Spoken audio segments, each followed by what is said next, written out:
আমার সঙ্গে ঘটা একটা ঘটনা। 2010 সালের 20 জুলাই আমার জন্মদিন। 3 দিন আগে আমি কলকাতা গিয়েছিলাম, তারপর বাড়ি ফিরছিলাম। কলকাতায় ট্রেনে চাপলাম। ওই দিন কিন্তু ওনার জন্মদিন ছিল, এমন না যে উনি জন্ম নিয়েছেন ওই দিন। তো তিনি বলছেন যে আমি কলকাতা গিয়েছিলাম, তারপর বাড়ি ফিরছিলাম। কলকাতারই ট্রেনে চাপলাম 6:50 7 ঘন্টার যাত্রা ট্রেনে। ওঠার পরে আমি কিছুক্ষণ দাঁড়িয়ে থাকি, তারপর একটা সিট পাই আর সেখানে বসি। আমার খুব ঘুম আসে, বাট সাধারণত বাস ট্রেনে আমার ঘুম আসে না। ভাবলাম হয়তো কাল্লান্তরের জন্য ক্লান্তি এসেছে, এই জন্য হয়তো আমার ঘুমটা আসছে। তারপর আমি 10 মিনিটের মতো ঘুমাই, কিন্তু ঘড়িতে দেখি 11টা বাজে। একটু অবাক হই, ভাবলাম হয়তো ক্লান্তির জন্যই অনেকক্ষণ ঘুমিয়েছি, বুঝতে পারিনি। তারপর যখন আমি ঘুম থেকে উঠেই তখন দেখি, আমি এটা দেখার জন্য আমি একেবারেই প্রস্তুত ছিলাম না। আমি দেখি যে আমি যে বগিতে চেপে আছি সেই বগিতে আমি এবং আর 2 জন ব্যক্তি, এবং দুজনই খুব অনেক স্পেলিং মিস্টেক পড়তে একটু সমস্যা হচ্ছে। দুজনই জুব্বা পরে দাঁড়িয়ে আছে। এখানে অবাক করার মতো ব্যাপার হলো যে আমি যখন ট্রেনে উঠেছিলাম প্রচন্ড ভিড়, বাট ট্রেনে এখন 2 জনকে দেখে আমি খুবই অবাক হলাম। এটা আমি কি দেখছি? বাট ওই 2 জন ব্যক্তি নর্মাল মানুষের মতোই, কোনো চেঞ্জ নেই। তবুও আমার একটু ভয় লাগছে, একেবারেই নর্মাল, কিন্তু আমার কেন যেন ভয় লাগছে। কারণ আমি যখন ট্রেনে উঠেছিলাম তখন আমি ভিড়ের জন্য কিছুক্ষণ দাঁড়িয়ে থাকতে হয়েছিল আমাকে। তারপর ভেবেছিলাম হয়তো সবাই নেমে গিয়েছে, আবার আমার ঘুম পাচ্ছে। তখন আমি চোখ বন্ধ করিনি। আমি ভাবছিলাম এটা কি প্যারানর্মাল কোনো কিছু হতে পারে কিনা। না, ও সব কিছু না। হঠাৎ করেই আমার মনে হচ্ছে বগিতে অনেক লোকজন আছে, মনে হচ্ছে লোকজনের ভয়েস শুনতে পাচ্ছি। আমি ভাবছি ট্রেন তো কোথাও দাঁড়ায়নি, তাহলে এত লোক কোন জায়গা থেকে এলো? আমি দোয়া দুরুদ পড়তে থাকি, আমি চোখ খোলার সাহস পাই না। এরকম করে 15 মিনিট কাটলো। তখন আমি 200-300 লোকের শব্দ পাচ্ছি এবং মনে হচ্ছে ট্রেনের বগি ভর্তি। এবং তারপর 7-5 ভাবতে ভাবতে আস্তে আস্তে চোখ খুললাম। এবার আমি যা দেখি তা আমাকে আরো বেশি অবাক করিয়ে দেয়। আমি দেখি যে এই বগিতে আমি ছাড়া আর কেউ নেই। আমার মনে মনে ভাবছি যে 2 জন ব্যক্তি ছিল, তারা তাহলে কোথায় গেল? এবার আমি আরো ভয় পাই। আমাকে আরো 2 ঘন্টা ট্রেনে থাকতে হবে। কি করে থাকবো? আমি একাই, এবং এই দোয়া আরো বেশি বেশি করে পড়তে লাগলাম। আর আমার চোখ আমি বন্ধ করে নিলাম। চোখ বন্ধ করার সঙ্গে সঙ্গেই আমার মনে হচ্ছে আবারও বগি ভর্তি লোক। আমি এবার ভাবলাম আমি আর চোখ খুলব না। তারপর আমি চোখ খুললাম না। 2 ঘন্টা কিভাবে কাটবে এটাই আমার মেইন ভাবনা ছিল। এবং তখন মনে হচ্ছিল যে 2 ঘন্টা না, আসলে আমাকে 2 দিন কাটাতে হবে। বাট আমি ভাবছি যে একবার চোখ খুলে দেখি, আবার ভয়ও করছে। 1 ঘন্টা পর আবার চোখ খুললাম। বাট এবার আমি যেটা দেখি যে ট্রেনে এত কিছু হবার পরও আমি এটা ভাবিনি যে আমি যা দেখলাম যে 2 জন ব্যক্তি, একজন এক পাশে দাঁড়িয়ে, কিন্তু এবার 2 জন ব্যক্তি কে মনে হচ্ছে যে ওরা মানুষ, কারণ সাদা জুব্বা পরে আছে। বিভৎস মানুষ না, বিভৎস চেহারা। 4 ফুট লম্বা হবে, চোখগুলো অনেক বড়, এবং সাদা জুব্বা পরে আছে এবং বিভৎস চেহারা। 4 ফুট লম্বা, তার খুব বেশি লম্বাও না, এবং বড় লাল রঙের চোখ, এবং সেই চোখের মধ্যে কোনো কিছু নেই এরকম মনে হচ্ছে, এবং হাতে একটা লাঠি, লম্বা চুল। ওই 2 জন দেখতে একই, কোনো পার্থক্য নেই 2 জনের মধ্যে। এবার আমি খুব ভয় পাই আর মনে মনে দোয়া পড়তে থাকি। আর একবার এদিক আর একবার ওদের দিকে তাকাচ্ছি। আমি ভুলে গিয়েছিলাম যে চোখ বন্ধ করলে একটু সাহস পাই। হঠাৎ মনে পড়লো, তারপর আবার চোখ বন্ধ করলাম আর দোয়া পড়তে থাকলাম। আমার মনে মনে ভাবছি যে এইটা কি ঘটছে আমার সাথে। আমি চোখ খুলতে পারছি না। আবার মনে হচ্ছে ওই 2 জন আমার কাছে আসছে, খুব কাছে আছে, আমাকে যদি কিছু করে। প্রিয় লিসেনার, আজকের এই ঘটনাগুলো অত্যন্ত ভয়ঙ্কর হতে যাচ্ছে। কেননা আজকে আমরা ভৌতিক টিমের যত সদস্য ছিলাম, আমরা সবাই ভূত এফএমগুলোকে বাছাই করে, যেগুলো সবচেয়ে ভালো এবং মোস্ট পপুলার ঘটনা, এই ঘটনাগুলো বাছাই করে আপনাদের সামনে তুলে ধরেছি।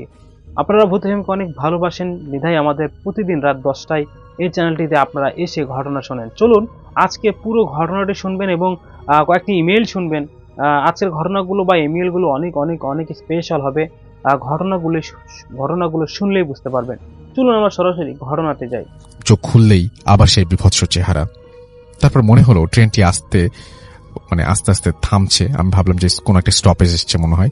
ট্রেনটি থামতেই আমি চোখ খুললাম আর কোনো দিকে না তাকিয়ে গেটের কাছে গেলাম আর দেখলাম যে না, এটা কোনো স্টপেজ না, এটা কোনো স্টেশন না। আমার যেখানে ট্রেন থামবে সেটা আসতে আরো 20 মিনিট বাকি। ঘড়িতে তখন 12:40। এবং এবার আমি কি করব? আমি পিছনে তাকাতেও সাহস পাচ্ছি না, সিটে বসতেও পারছি না। ওই বিভৎস মুখগুলো আমার সামনে, আমাকে আবারও দেখতে হবে সেগুলো, এটাও ভাবছি। এবং ঠিক তখনই আমার মনে হয় যে কেউ যদি আমাকে এখন ধাক্কা দিয়ে ফেলে দেয়। আবার এটাও ভাবছি যে সেই বিভৎস মুখগুলো দেখে আমি যদি সেন্সলেস হয়ে যাই, আমি কোথায় নামবো, কি করব, এগুলোই ভাবছিলাম। আর 10-15 মিনিট সেন্সলেস হলেই তো আমি শেষ। আমি গেটের বাইরে তাকিয়ে রইলাম আর ট্রেনের গেটের দুই পাশের যে রড বা লোহা আছে সেগুলো শক্ত করে ধরে রাখলাম। 7-5 ভাবতে ভাবতে দেখি ট্রেনটি আস্তে আস্তে স্টেশনে ঢুকছে। আমি একটু সাহস পেলাম। এবার আমি ট্রেন থেকে নেমে যাব। ট্রেন দাঁড়ালো, আমি নামলাম। তারপর আমি দেখলাম আমার পেছনে আরো 5-7 জন ব্যক্তি নামলো আর দেখি আমার বগি ভর্তি লোক। আমি ভাবছি আমার সঙ্গে এটা কি ঘটলো। তারপর আমি ওই ব্যক্তিদের জিজ্ঞাসা করলাম, আপনারা কোথা থেকে এসছেন? ওরা বলল কলকাতা। আমি পাগল হয়ে গেলাম। ঘটনাটা এখানেই শেষ হলে ভালো হতো, কিন্তু হলো না। আমি দেখি যে ঘড়িতে 1:05। এত রাতে কি করে বাড়ি যাব? তারপর আমার সঙ্গে এত কিছু ঘটেছে। আমি যদি সেন্সলেস হয়ে আমি যদি বেশ ভয় পাচ্ছিলাম। যাই হোক, আমি একটা রিক্সা পেলাম এবং আমাদের দিকে সে যাবে এবং সেই স্টপেজ থেকে বা স্টেশন থেকে 4 কিলোমিটার দূরে। এবং আমি রাস্তা দিয়ে যাব নাকি ট্রেনেই যাব এটা ভাবছিলাম ওই সময়। আমি ঠিক আপনার লেখাটা আসলে বুঝতে পারছি না, খুব অন্যরকম লাগছে লেখাটা। যাই হোক, এবং তারপরে আমি একটু দেখলাম যে আচ্ছা, তিনি বলছেন যে আমি ভাবলাম যে কোন একজনের সাথে যাব। একজনকে পেয়ে গেলাম এবং তার সঙ্গে গেলাম এবং রাস্তা দিয়ে হেঁটে 4 কিলোমিটার মতো। এবং ভাবতে ভাবতে ওনার পেছনে হাঁটতে লাগলাম। একটা সিগারেট ধরলাম, ওই ব্যক্তিকে একটা সিগারেট দিলাম। দুজনে একসাথে খেতে খেতে 1 কিলোমিটার এলাম এবং ওই ব্যক্তি আমার সাথে বাড়ি চলল। তারপর আমি যা দেখলাম, রেল লাইনের দুপাশে কবরস্থান আর কবরস্থান, হাজার হাজার মানুষের ভিড়, সবাই একটা করে মানুষের সাথে সাদা জব্বা পরা এবং তারা হচ্ছে ওখানে বসে আছে। এবং সেই দুজন জব্বা পরা লোককে আমি আবারও সেই কবরস্থানের কাছে দেখলাম। তারপর দুজনে আমার দিকে দুজনে আমার কাছে চলে আসলো খুবই। এবং আমার মনে হলো যে তারা আমাকে ধরেছে এবং তারা আমার গলা বন্ধ হয়ে আসছিল। আমি দুজনকে জোরে 2 হাত দিয়ে ধাক্কা দিয়ে দুই পাশে তারা ধাক্কা দিলাম এবং দুই পাশে তারা পড়ে গেল এবং আমি জোরে ছুটতে লাগলাম। এবং এরপরে আমি আমার বাসায় নিজেকে আমার নিজের বেডে আবিষ্কার করলাম। আমাদের গ্রামের একজন বলল যে আমি রাতে আম কুড়াতে গিয়েছিলাম, তখন তোমাকে দেখি যে তুমি শূন্যে ভেসে আছো এবং আমি তোমাকে টাচ করতে গেলে দেখি যে তুমি নিচে পড়ে আছো। এবং তারপর একটা হুজুরের কাছে আমি যাই এবং সেই হুজুরটি আমাকে তেল পড়া দিয়ে সুস্থ করেন আর কি। তো যাই হোক, লেখাটা গল্পটা স্টোরিটা খুব মজার ছিল আমি যখন পড়েছিলাম, কিন্তু স্টোরিটা একটু এলোমেলো করে লেখা, যার জন্য হয়তো আপনাদের বুঝতে সমস্যা হলো। বাট স্টোরিটা সেটা হচ্ছে, আমি যদি একটু গুছিয়ে বলি আপনাকে, যে উনি একটা ট্রেনে ট্রাভেল করছিলেন এবং সেই ট্রেনে ট্রাভেল করার পরে উনি যখন দেখেন যে চোখ বন্ধ করেছিলেন, তখন দেখেন যে ট্রেনের মধ্যে তখন মনে হচ্ছিল যে অনেক মানুষ। আবার চোখ খুলতে দেখেন যে 2জন সাদা জব্বা পরা লোক দাঁড়িয়ে আছে। আবারও চোখ বন্ধ করেন তিনি, যে হয়তো এটা ভুল দেখছেন। এবং তারপরে যখন তিনি আবারও চোখ খোলেন, তখন দেখেন যে ট্রেনের মধ্যে অনেক মানুষ, না ট্রেনের মধ্যে কেউ নাই, কিন্তু চোখ বন্ধ করা অবস্থায় তার মনে হচ্ছিল অনেক মানুষ। এবং তিনি দেখতে পান সেই জব্বা পরা 2জন লোককে আরো বিভৎস অবস্থায়। এবং তিনি একটা সময় ভয় পেয়ে উঠে গিয়ে ট্রেনের দরজায় দাঁড়িয়ে থাকেন এবং সেখানে দাঁড়িয়ে তিনি ভাবছিলেন যে আমি ট্রেনের ভেতরে গেলে তো আবার সেই বিভৎস চেহারা দেখতে হবে, এদিকে পথও আসতে, আমার স্টেশন বা স্টপেজ আসতে অনেক দেরি, কি করবেন এরকম ভাবতে ভাবতে স্টপেজে তিনি ঢুকে পড়েন। এবং সেইখানেই যখন তিনি নামেন, তখন তিনি দেখেন যে ট্রেন থেকে অনেক মানুষ বের হচ্ছে। তার ট্রেনে আসলে মানুষ ছিল। এখানে মুশকিলটা হচ্ছে যে তাহলে উনি ট্রেনের মধ্যে শুধুমাত্র 2 জনকে কেন দেখছিলেন? এই প্রশ্নের কোনো উত্তর নেই। এইটাই রহস্যের জায়গাটা। এবং তিনি যখন বাড়িতে ফিরে যাচ্ছিলেন, সেই মুহূর্তেও তিনি দেখেন যে তিনি একজন লোককে রাস্তায় পেয়ে যান এবং তার সঙ্গে যাচ্ছিলেন। এবং একটা পর্যায়ে তিনি নিজেকে আবিষ্কার করেন যে তিনি তার দুজন মানে যে রেল স্টেশনের কাছাকাছি কোন একটা জায়গায় সেখানে দুই পাশে কবরস্থান ছিল এবং সেই দুজন লোককে তিনি আবার দেখতে পান এবং একসময় অনুভব করেন যে তারা তার কাছে চলে আসে এবং তাকে আক্রমণ করে এবং তাদের কাছ থেকে ছাড়া পেয়ে নিজেকে ছাড়িয়ে নিয়ে কোনোভাবে তিনি দৌড়াতে শুরু করেন এবং একসময় সম্ভবত সেন্সলেস হয়ে যান এবং এরপরে তিনি তার বাসায় নিজেকে আবিষ্কার করেন। এই দুজন লোক তাহলে আসলে কে ছিল, এটাই হচ্ছে এই গল্পের মূল রহস্যের জায়গাটা। এবং তাদেরকে কেন অনেকের ভিড়েও আর কাউকে না দেখে তাদেরকেই তিনি দেখতে পাচ্ছিলেন এবং তারা কিভাবে ট্রেন থেকে নেমে যাবার পরেও আবার তার সঙ্গে সঙ্গী হলেন এবং তার সঙ্গে আসলেন, এইটাও একটা রহস্যেরই ব্যাপার। যাই হোক, আমরা চলে যাব আমাদের প্রথম অতিথির কাছে, তার ঘটনায়। আপনার নামটা প্লিজ একটু বলবেন, তারপরে আপনার ঘটনায় যাব। তো যাই হোক, আমি এখন সরাসরি আসলে ঘটনায় চলে যেতে চাচ্ছি অ্যান্ড আমার মনে হচ্ছে যে এই ঘটনাটা খুব ইন্টারেস্টিং হবে। চলুন শুনে আসি ঘটনাটি এবং আমাদের প্রথম অতিথি যার ঘটনাটা আপনাদের ভালো লেগেছে অনেক বেশি, তিনি তার দ্বিতীয় ঘটনা যাচ্ছেন। চলুন শুনে আসি। আসসালামু আলাইকুম লিসেনার্স। আপনার অনেক ডিমান্ড এবং এই ঘটনাটাও আশা করছি যে ভালো হবে ইনশাআল্লাহ। ওকে, ইটস ফয়সাল এগেইন, এসেছে মধ্যবাড্ডা থেকে। জি। তো এখন যে ঘটনাটি বলবো এটা আমার মানে নিজের কাজিনের সঙ্গে ঘটায়, বলা যায় যে এক রাত্রে একটা অভিজ্ঞতা। তো অভিজ্ঞতাটা ছিল বেশি আগের না, 2018 সালের 1 মে, ইন্টারন্যাশনাল ওয়ার্কার্স ডে ছুটি ছিল ওই দিন। তো বলে রাখা ভালো, একটা প্রতিষ্ঠানে পড়ে। তো কি প্রতিষ্ঠান আমি এটা বলতে যাচ্ছি না, কারণ আমাকে নিষেধ করছে, আর এটা আমরা বলবো না কোথায় কি, এটা বললাম না। তো আমাদের পাবনা থেকে বেশ দূরে সেই প্রতিষ্ঠানটা, তবে এটুকু বলতে পারি এটা একটা মেডিকেল রিলেটেড প্রতিষ্ঠান। জি। তো দেখা গেছে 1 মের ছুটি, ও আবাসিক হোস্টেলে থাকে। তো সবাই বলছে যে যার মতো বাড়ি চলে গেছে। তো ও যে রুমে থাকে ওকে প্রায় গণরুমই বলা যায়, 25 জন থাকতো। সবাই ওকে নিষেধ করছে তুই থাকিস না, যেহেতু একটু সমস্যা হয়, আগে থেকেই সমস্যা হয়।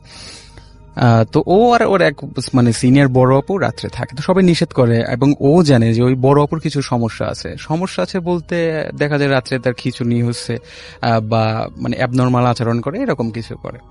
তো বলছেন না, এটা স্বাভাবিক, আপুর সাথে থাকি, এটা আমি মানিয়ে নিয়েছি, এটা সমস্যা নেই, যেহেতু সামনে পরীক্ষা, পড়াশোনা করতে হবে। তো বলছে দেখে থাকিস, আর যদি কোনো সমস্যা হয় মানে গার্ডকে ফোন দিস। মানে সবাই একটু ওকে নিষেধ করে যে থাকিস না। তো বলে যে একদিনের জন্য আমি আবার পাবনা যাবো, আবার আসবো, এটা সমস্যা কাটিয়ে নেবো, কোনো সমস্যা নেই রাত্রে। তো যথারীতি পড়তে বসছে। তো বলে রাখা হলো মানে যথারীতি ছোটখাটো সমস্যা আগে থেকেই ওদের রুমে আছে। তো ও প্রথমে যেটা বলে, মানে ওর যেটা স্টার্ট হয়, ও ওয়াশরুমে যায়। তো ওয়াশরুমে যাওয়া, ও বের হবে আর দরজা মানে বাইরে থেকে লক। তো বাইরে থেকে লক আছেই তো শুধু আপু। তো আপু তো এরকম দুষ্টামিও করে না। তো আপু আপু বললে ডাকছে যে দরজা খোলা, দুষ্টামি করো না, মানে বাইরে যাব, পড়তে হবে। তো কিছুক্ষণ টানাটানি করার পরে এমনি খুলে গেছে। তো তাকে দেখো নাই, আপুর রুমে আছে, টেবিলে আছে। তো যাচ্ছে, এটা ও এমন কিছু এভাবে নেয়নি। তো ও আপুকে বলে যে আজকে যেহেতু সময় পাইছি পড়াশোনা করি, যদি মিসরা গার্ডে আসে বা চেক করতে আসে, যদি আমাদের পড়তে দেখে তাহলে আমাদের অ্যাপ্রিসিয়েট করবে, না হলে আবার বকা দেবে, দুইজন আছি। তো ওর আপু বলে না আজকে কিছু বলবে না, যেহেতু ছুটির সময় কিছু বলবে না, আমরা ঘুমায় পড়ি। তো বলছে না আপু, আমার সামনে পরীক্ষা, পড়তে হবে। তো বলছে আমি চা বানাই, তুমিও খাও। তো বলছে না আমি চা খাবো না, আমি ঘুমায় যাবো। তো বলছে আচ্ছা তাহলে আমি চা খাই। তো চা বানাতে গেছে। তো চাটা বানানোর সময় হঠাৎ করে জানালা দিয়ে চোখ গেছে নিচে। ওরা 4 তলায় ছিল, নিচে তাকানোর পরে দেখে যে বেশ কয়েকজন মানুষ, মনে হচ্ছে সাদা কোনো কিছু পরে বসতেছে না, যেহেতু অনেক উপরে ছিল, 4 তলা থেকে নিচে, তারপর রাত্রে মানে সাফিসিয়েন্ট লাইটও ছিল না। তো সাদা সাদা আবছা বেশ কয়েকজন। তো ভাবে এত রাত্রে এখানে এই সময় মানুষ, ভাবছে আর চা বানাচ্ছে। তো চা বানানোর পরে চা হাতে নিয়ে যখন ও রুমের দিকে তাকায়, তখন ও থ হয়ে যায়। মানে মনে হচ্ছে রুমের পুরো ডাইমেনশনটা চেঞ্জ হয়ে গেছে। মানে ওর চেয়ার যেদিকে ছিল, টেবিল যেদিকে, সব উল্টা দিক, ও উল্টা দিকে। মানে ওর চেনা পরিচিত রুম, যে রুমে ও ঘুমায়, যে রুমে ও পড়াশোনা করে। তো বিষয়টা ওর অড লাগে। তো অড লাগার পরে একটু ভিতরে ভিতরে ভয় পায়, এখন যেহেতু একা, এত বড় একটা রুম, শুধু 2টা মানুষ। তো ওর আপু বলে যে আমি ঘুমায় পড়লাম, তুই কি ঘুমাবি? ও ভয় ভয় বলে যে হ্যাঁ আপু আমিও ঘুমাবো। তখন আর তেমন কিছু বলে না, তো লাইট বন্ধ করে ঘুমায় যায়। তো বলে আমার বেশিক্ষণ ঘুম না, ও যেভাবে আমাকে বলে কিছুক্ষণ ঘুমানোর পরেই দেখে মানে তবলার আওয়াজ। আচ্ছা। তো এত রাত্রে তবলার আওয়াজ কিভাবে? ও তখনও গভীর ঘুম হয়নি, উঠে দেখে ওর আপুর মানে যে আগের যেমন হয়েছে মনে হচ্ছে খিঁচুনি উঠছে, মানে হাত পা বাঁকা হয়ে যাচ্ছে এবং মুখ দিয়ে তবলার আওয়াজ হচ্ছে ওই আপুর। মানে ও প্রচন্ড ভয় পায় যে কি ব্যাপারে এমন করছে কেন। তো দৌড় দিয়ে ওয়াশরুমে যায়, ওয়াশরুমে গিয়ে পানি টানি নিয়ে এসে মাথায় পানি ঢালে, মুখে চোখে পানি দেওয়ার পরে একটু স্বাভাবিক করার পরে মানে কিছুক্ষণ সময় যায়, কথাবার্তা বললে ওর আপুকে একটু স্বাভাবিক করে। এই সমস্যাটা আগে থেকেই ছিল। তোর মনে মনে তখন থেকেই ভয় হয়, আর ঘুম আসে না, মনে হচ্ছে কাঁথা গায়ে দিয়ে ওর ভয়টার যাচ্ছে না, ঘুমও আসছে না, মানে মানে ভয়ের রাত গভীর হয় যেটা আমরা বলি। তো ভালো বলেছেন। হ্যাঁ, তো ও ঘুমিয়ে গেছে। এরকম চিন্তা করতে করতে এক সময় হয়তো তন্দ্রাচ্ছন্ন হয়ে ঘুমিয়ে গেছে। তো ঘুমানোর পরে ও ঘুমানোর সময় লাইট বন্ধ করেই ঘুমিয়েছে। তো ও মনে হচ্ছে মানে আবছা আবছা ঘুম আসছে, গভীর আবছা আবছা মনে হচ্ছে রুমের লাইট জ্বালানো, খুব ঠান্ডা রুমের মধ্যে। যদিও আমরা জানি যে ওই সময় তেমন একটা ঠান্ডা পড়ে না। তো যাই হোক, ও মানে খুব ঘুম, তাকাতেও যাচ্ছে না। তো মনে হচ্ছে মুখের ওপর কোনো কিছু আছে। তো কি আছে, চোখে হালকা একটু মানে করে আবছা হয়ে দেখে যে ওর সেই আপু ওর মুখের সামনে একদম মুখ লাগে মানে বসে আছে, একদম মুখ বরাবর, এবং চোখ দুটা বড় বড় এবং হাসছে। গাল দুটা যতটুকু স্ট্রেচ করে, আমরা যেমন জোকারকে দেখি, একদম গাল দুটাকে স্ট্রেচ করে আছে। ওর আপুকে একটা ধাক্কা দেয়, একটা চিৎকার দেয়, এবং চিৎকার দিয়ে এক দৌড়। যেহেতু এটা গণরুম ছিল, পাশেও গণরুম, বিশাল বিশাল রুম থেকে বড় লম্বা করিডোর, ও করিডোর দিয়ে দৌড় দেয়। কিন্তু ওর ভিতর যে মানে ভয়টা, ওই ভয়ের জন্য আর দৌড় দিতে পারছে না। তো ওর সম্মোহনটা ভাঙে একটা কথা শুনে, মানে একটা রুমের পাশ দিয়ে যাচ্ছে, মানে হালকা হালকা দেখে যে যেহেতু গ্লাস দিয়ে দেখে লাইট জ্বালানো, তো মানে করুণ সুরে বলছে, আপু আমাকে নিয়ে যাও, আপু আমাকে নিয়ে যাও, এরকম করে মানে স্পষ্ট, মানে অল্প স্বরে। তো ভাবছে আমার সাথে যেমন হচ্ছে এই রুমে হয়তো একজন দুজন আছে, ওদের সাথেও হচ্ছে। তো ও গ্লাসটা খোলে। তো আসলে গ্লাসটা খুলে যে মানে দেখার জন্য, যেটা দেখছে সেটা দেখার জন্য প্রস্তুত ছিল না। এটা দেখার পর থেকে ওর মাইগ্রেনের সমস্যা, এখনো সমস্যা আছে। আচ্ছা। ও দেখে একটা মেয়ে মানে পুরা ঝুলছে।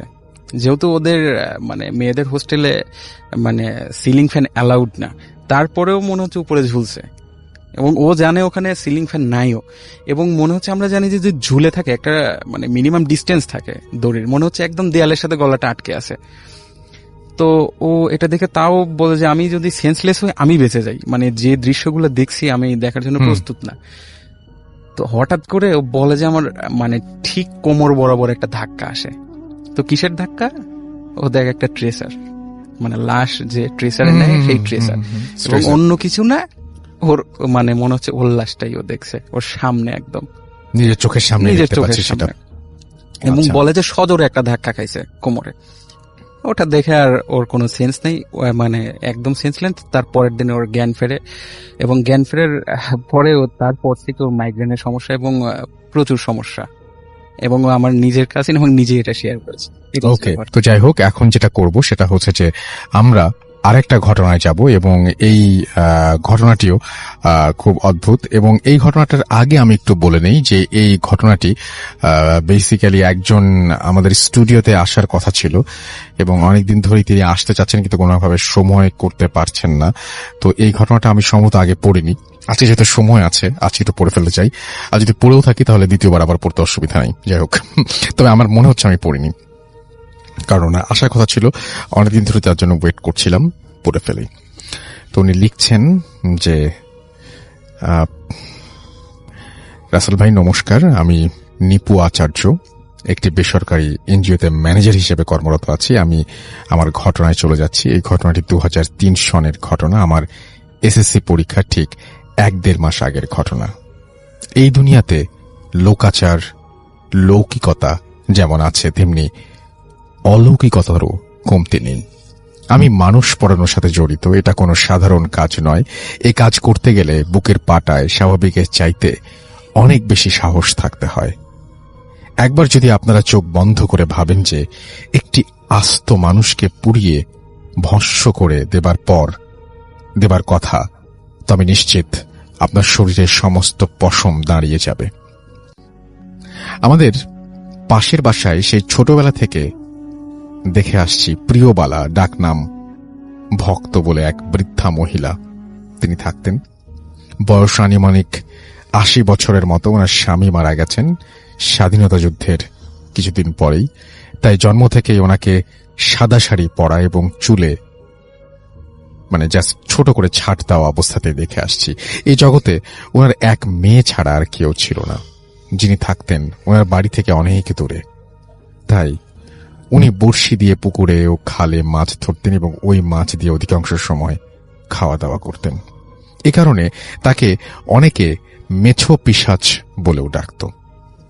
এই ভক্তর কপালে একটা বেশ বড় আকারের টিউমার, যেটা নিয়ে আমরা অনেক ঠাট্টা করতাম। এবার মূল কাহিনীতে আসি। সেবার ভক্ত বেশ কয়েক মাস যাবৎ অসুস্থ অবস্থায় শয্যাশায়ী ছিলেন। গ্রামের সবাই এক পর্যায়ে ওনার বাঁচার আশা ছেড়ে দিয়েছিলেন। সেদিন ছিল শনিবার, অমাবস্যার রাত। তখন আনুমানিক 1:30 মতো বাজে। হঠাৎ ওনার ঘর থেকে অনেক চিৎকার শুনতে পাই। ওনার মেয়ে চিৎকার করে বলছে, তোরা কে কোথায় আছিস, তাড়াতাড়ি আয়, মা আর নেই।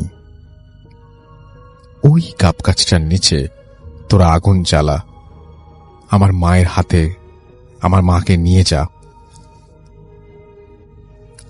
উল্লেখ্য, ওনার ঘরের পাশে একটি বড় গাবগাছ ছিল। ওনার চিৎকার শুনে আমি এক মুহূর্তে দেরি না করে দৌড়ে ওনার ঘরে যাই। এরপর আমরা কয়েকজন মিলে ওই গাবগাছের নিচে হাতে মশাল নিয়ে যাই। যে কথা সেই কাজ।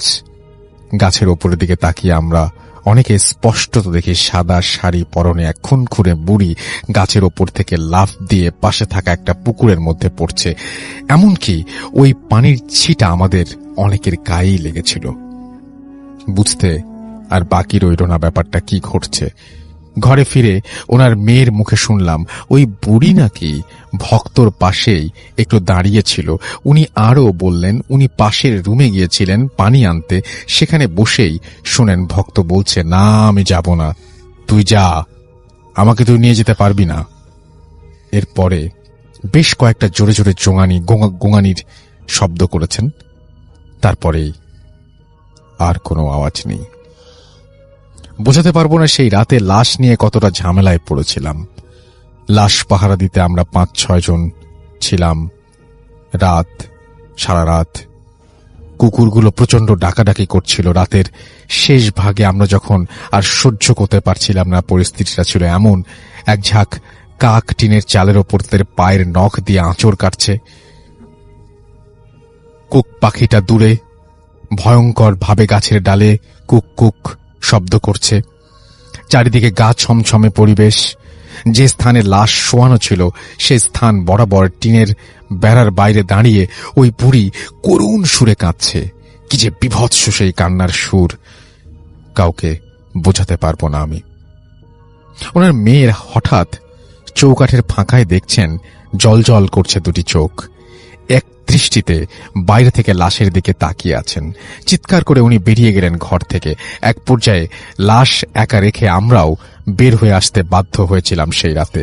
আজানের শেষে ভোরের আলো ফুটতেই বাড়ির কয়েকজন মুরব্বী লাশের কাছে গিয়ে দেখি লাশের মাথার বেশিরভাগ অংশই খাওয়া এবং লাশটা নিচুভাবে পা সমান করে বসে আছে। বুঝতে বাকি রইল না রাতে কি হয়েছে। বিকেল 4টার দিকে শ্মশানে লাশ পোড়ানোর জন্য তুলেছিলাম। শেষ হতে রাত 10টা বেজেছিল। তখন আমি বুঝতে পারিনি আমাদের ভাগ্যে কি ভয়ঙ্কর পরিণতি অপেক্ষা করছে। তবে অনেক মুরব্বী সেদিন বলেছিল যে ভক্তবারের দোষ পেয়েছে, সবাইকে একটু সাবধানে থাকতে হবে। কিন্তু তাদের কথা আমি আমলেই নেইনি। যেখানে ওই শ্মশানটা ছিল ঠিক তার বিপরীতে 15-20 হাত দূরে আবার শোবার ঘর ছিল আমার। তখন গভীর রাত, মিটমিট করে হ্যারিকেন জ্বালিয়ে রাখা হয়েছে আমার রুমে। সবাই ঘুমে আচ্ছন্ন। হঠাৎ কোনো এক শব্দে আমার ঘুম ভেঙে যায়। ঘরের চৌকাঠে বাইরে দাঁড়িয়ে চোখ যেতেই আমি স্পষ্টত দেখি আমার রুমে সাদা একটা বিড়াল প্রবেশ করল। পরক্ষণেই সেই বিড়াল গাবগাছে থাকা বিভৎস সেই বুড়ির রূপ নিল। ভয়ঙ্কর সে চেহারা, মুখে তাজা রক্ত মাখা, হাতে ছিল একটা আধ খাওয়া মানুষের মাথা। ওই মাথাটার কপালের ওপরের দিকে একটা বড় গোল টিউমারের মতো। এবার আমার আর বুঝতে বাকি রইল না এটা ভক্তের খাওয়া সেই মাথা। এবার এটা ধীরে ধীরে সে আমার খাটের সামনে এগোতে লাগলো। এক পর্যায়ে ওই মাথাটা আমার খাটের ওপরে হাত দিয়ে আমার বুকের ওপরে নিয়ে বসে, আমার মুখের সামনে মাথাটা এগিয়ে দিয়ে বলে ওটাকে খেতে। ততক্ষণে আমি মৃত্যুর শেষ ভাগে পৌঁছে গিয়েছি। সেবার 3 দিন পরে আমার জ্ঞান ফেরে। এরপরে আমি শুধু ঝিমাতাম। ভর দুপুরে ওই খাপ গাছের নিচে ছুটে যেতাম। আমাকে কেউ ধরে রাখতে পারত না, শুধু বলতাম আমি মানুষের মাথা খাবো। এরপর আমি কোনো এক নাম করা গুরুদেবের চিকিৎসায় ভালো হই। পুরোপুরি সুস্থ হতে প্রায় 1 মাস লেগে যায়। এরপর আমি শুনতে পারি ওই দিন রাতে প্রচন্ড ধস্তাধস্তি আওয়াজে ঠাকুমা ও আমার মা ছুটে আসেন আমার রুমে। এসে দেখেন আমার বিছানায় আমার শরীরের নিচে তাজা রক্ত লেগে আছে, কিন্তু ওনারা আমার শরীর মোছানোর পর অবাক হয়ে দেখেন কোথাও বিন্দু মাত্র কাটা ছেঁড়া নেই। তবে এই তাজা রক্তগুলো কোথা থেকে আসলো আজও এর উত্তর খুঁজে পাইনি। এত কিছু হওয়া সত্ত্বেও মানুষ পোড়ানোর নেশা আমার কাটেনি। এ এক ভয়ঙ্কর নেশা। আজও প্রশ্ন জাগে, তবে কি অলৌকিকতার কাছে আমরা মাঝে মধ্যেই বেপরোয়া এক লৌকিক জগতের মানুষ বলে বাধা পড়ে যায় এই লৌকিক মানুষ জগতের মানুষ বলে? এই প্রশ্নটা দিয়ে তিনি শেষ করেছেন। ওকে, চলে যাই আপনার ঘটনায়। আমি আজকে যে ঘটনাটি শেয়ার করব এটা আমার স্টুডেন্টের ঘটনা। একটু বলে রাখা ভালো, যেহেতু ঘটনার সাথে আমার স্টুডেন্টের ফ্যামিলি জড়িত বা ওই সময় উইটনেস ছিল ওরা। জি। আর ঘটনাটা 1980 সালের দিকে, অনেক আগের ঘটনা। তো এই কারণে আমি বলছি না কোথায়, তবে এটা বৃহত্তর বরিশালের যে কোনো একটা জেলায় হবে। তো ঘটনায় চলে যাচ্ছি। তো যে গ্রামের ঘটনা, আসলে আমরা সবাই জানি যে বরিশাল অঞ্চলে ম্যাক্সিমাম গ্রামগুলা, প্রত্যেকটা জেলার গ্রামগুলো পানি বেষ্টিত, সেখানে খাল বা পুকুর ডোবা এগুলো বেশি থাকে। তো যেখানকার ঘটনা সুন্দর একটা ছিমছাম ছোট্ট একটা গ্রাম, সবাই খুব সুন্দরভাবে দিন যাপন করে। তো হঠাৎ একদিন মানে প্রায় শুকনার টাইমেই পাশে একটা ডোবাতে মানে একটা ছেলেকে কিছুদিন ধরে পাওয়া যাচ্ছিল না। তো পাওয়া যাচ্ছে না সেই সময় মানে সবাই খোঁজাখুঁজি করে এখানে ওখানে নদীতে। তো ছেলেটাকে ঠিক 3 দিন পরে পাশের একটা বিলের সাথে ছোট্ট একটা ডোবার মধ্যে ওকে পাওয়া যায়। আচ্ছা। এবং এমন ভাবে পাওয়া যায় মনে হচ্ছে কাদার মধ্যে ও একদম লেপ্টে আছে এমন। তো ওকে তোলা হয়। তোলার পরে যেহেতু গায়ে কাদা লেগেছিল ওকে ওয়াশ করা হয়, সারা শরীর পানি দিয়ে ধোয়ার পরে সবাই একটা জিনিস দেখে মানে আশ্চর্য হয় যে ওর দুটো চোখ একদম মনে হচ্ছে ড্যাব ড্যাব করে তাকায় আছে। আর সবচেয়ে আশ্চর্যের বিষয় হচ্ছে ওর চোখের উপরের যে আমরা পাপড়ি বলে আমাদের চোখের যে আই প্রোটেক্টর, সেটা নাই, 2 চোখেরই। তো তার চাইতেও বড় সবচাইতে ঘটনাটা ছিল ওর চোখের দিকে যেই তাকাচ্ছিল, যেহেতু একটা ঘটনা ঘটছে উৎসুক জনতা তাকিয়ে আছে, তোর চোখের দিকে যেই তাকায় মানে তার চোখ দিয়ে অনবরত রক্ত ঝরতে থাকে। তো কিছুক্ষণের মধ্যে বিষয়টা মহামারী হয়ে যায়, গ্রামের সবাই জানাজানি হয়ে যায়, যেহেতু ছোট্ট গ্রাম আর গ্রামের সবার মধ্যে কোঅপারেশনটা বেশি থাকে। তো দেখা যায় যে এই ঘটনার পরে সবার মধ্যে ভীতি ছড়িয়ে যায়। তো কোনো মতে ওর চোখটা একটা কাপড় দিয়ে বেঁধে ফেলা হয় এবং বাঁধার পরে কোন রকম ওকে জানাজা দাফন করা মানে দ্রুত দাফন করা হয়। আচ্ছা। তো এরপর থেকেও গ্রামবাসীর সমস্যা আসলে কমে না, মানে তাদের একটা তো ভয় হয়েছে যে এরকম করে একটা মানে ঘটনা ঘটছে, এরপর থেকে তার মূল ভয়টা শুরু হয়। মূল ভয়টা এমন ছিল যে রাত্রে যদি কেউ ওই মানে ওকে যেখানে কবর দেওয়া হয়, যেহেতু ওখানে কবর দেওয়া হয়, যেহেতু জায়গা কম, ওখানে কোনো গোরস্থান ছিল না, দেখা যায় মানে নিজের জায়গার উপরে কবর দেওয়া হতো রাস্তার সাথে। তো ওকে কবর দেওয়া হয়।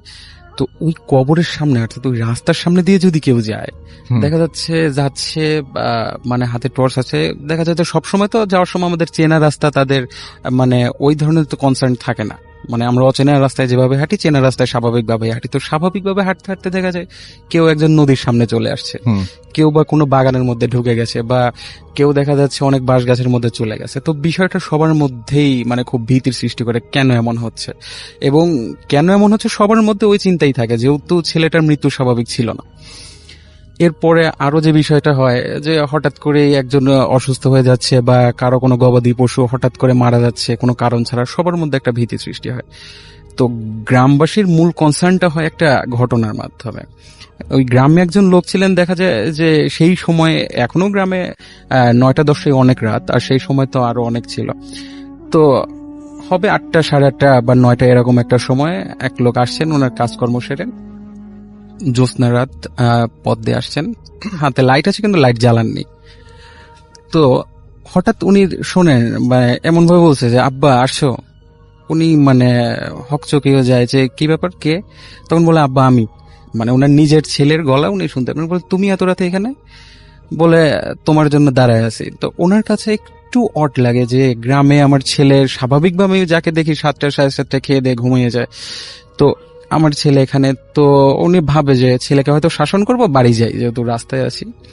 তো ছেলে সামনে সামনে হাঁটে, তো হাঁটতে হাঁটতে তিনি মানে ফাইন্ড আউট করেন যে ছেলে আর নাই।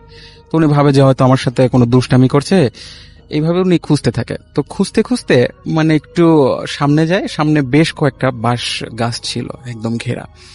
তো উনি হয়তো ভাবে এর মধ্যে লুকায় থাকতে পারে, কেন ছেলে এরকম দুষ্টামি করছে। রাইট। তো উনি আস্তে আস্তে একবার এখানে ওখানে খোঁজাখুঁজি শুরু করছে। তো হঠাৎ উনি খেয়াল করে যে উনি শক্ত কোনো একটা ঢিপির ওপর দাঁড়িয়ে। উনি তখনও টর্চ জ্বালান নেই, যেহেতু তখন জ্যোৎস্না রাত ছিল। তো ঢিপি উনি ভাবেন যে মাটির রাস্তা হতেই পারে, তবে উনি ভয় পান যখন হাতটা উপরের দিকে দেন, দেখেন যে একটা বাঁশ তার মাথার উপরে। যেহেতু রাত্রে বুঝতে পারেননি, তো হাতটা যখন একটু ভালোভাবে মুভ করেন তখন দেখেন একটা না অনেক বাঁশ একদম তার মাথায় লেভেল হয়ে আছে। আচ্ছা। মানে উনি সাথে সাথে ভয় পেতেন, কি ব্যাপার, কি হলো। তো উনি বিষয়টা দেখার জন্য সাথে সাথে তার টর্চটা জ্বালান। তো টর্চটাও জ্বালান এবং উনি সবচেয়ে ভয়ের ব্যাপার উনি দেখেন যে সেই ছেলের কবরের উপর সে দাঁড়িয়ে আছে এবং তার মাথার উপর সারি সারি বাঁশ একদম সোজা হয়ে আছে।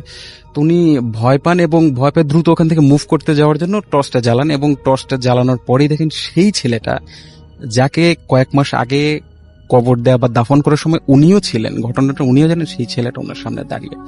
উনি এক দৃষ্টিতে ছেলেটার দিকে তাকিয়ে আছেন, ওর চোখের দিকে তাকিয়ে আছেন, সেই একই অবস্থা চোখের। তো ওনার সম্মোহনটা ভাঙে যখন উনি দেখেন যে ওনার হাতটা গরম হয়ে যাচ্ছে। তো তাকে দেখেন ওনার চোখ দিয়ে অনবরত রক্ত পড়ছে। ঠিক যখন ওকে পাওয়া যায় মৃত অবস্থায়, তখন যেমন সবার রক্ত পড়েছে ওনারও চোখে রক্ত পড়ছে। তো উনি ঘটনার আকস্মিকতায় ওখানে অজ্ঞান হয়ে যায়। তো সকালে গ্রামবাসী সকালে ওনাকে অজ্ঞান অবস্থায় উদ্ধার করেন, পরে ওখানে জ্ঞান ফেরানো হয়, পরে সবকিছু শোনা হয়।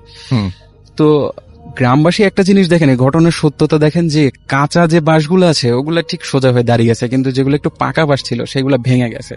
মানে এর থেকেই প্রমাণিত হয়েছে যে উনি যে ঘটনাটা বলছেন যে বাঁশগুলো ওনার মাথার উপর লেভেলে ছিল। আর তারপরেও সবার মধ্যে আরো ভীতি বেড়ে যায় যে এমন কেন হচ্ছে। তো ওই গ্রামের বা পাশের গ্রামের বেশ কয়েকজন মানে হুজুরকে নিয়ে আসা হয় যে সমাধানের জন্য, যে দেখেন বেশ কিছুদিন ধরেই তো এইরকম সমস্যা, কি করা যায়। তো হুজুররা আলোচনা বা তাদের রিচুয়াল করার পর বলে যে দেখেন আমরা বেশি কিছু বলতে পারবো না, এখানে যে জিনিসটা আছে এর সাথে আমাদের শক্তির কোনো মানে তুলনা করা যাবে না, আমরা এটা পারবোই না, আমরা কিছুই পারবো না, আমরা প্রাথমিক লেভেলেও যেতে পারবো না এর সাথে। তো গ্রামবাসী বলছে কি করা যায়, এভাবে তো চলতে পারে না। তখন বলছে পাশের গ্রামে একজন কামেল ব্যক্তি আছেন, কামেল একজন হুজুর আছেন, উনাকে ডাক দেন, উনি হয়তো কিছু করলেও করতে পারেন।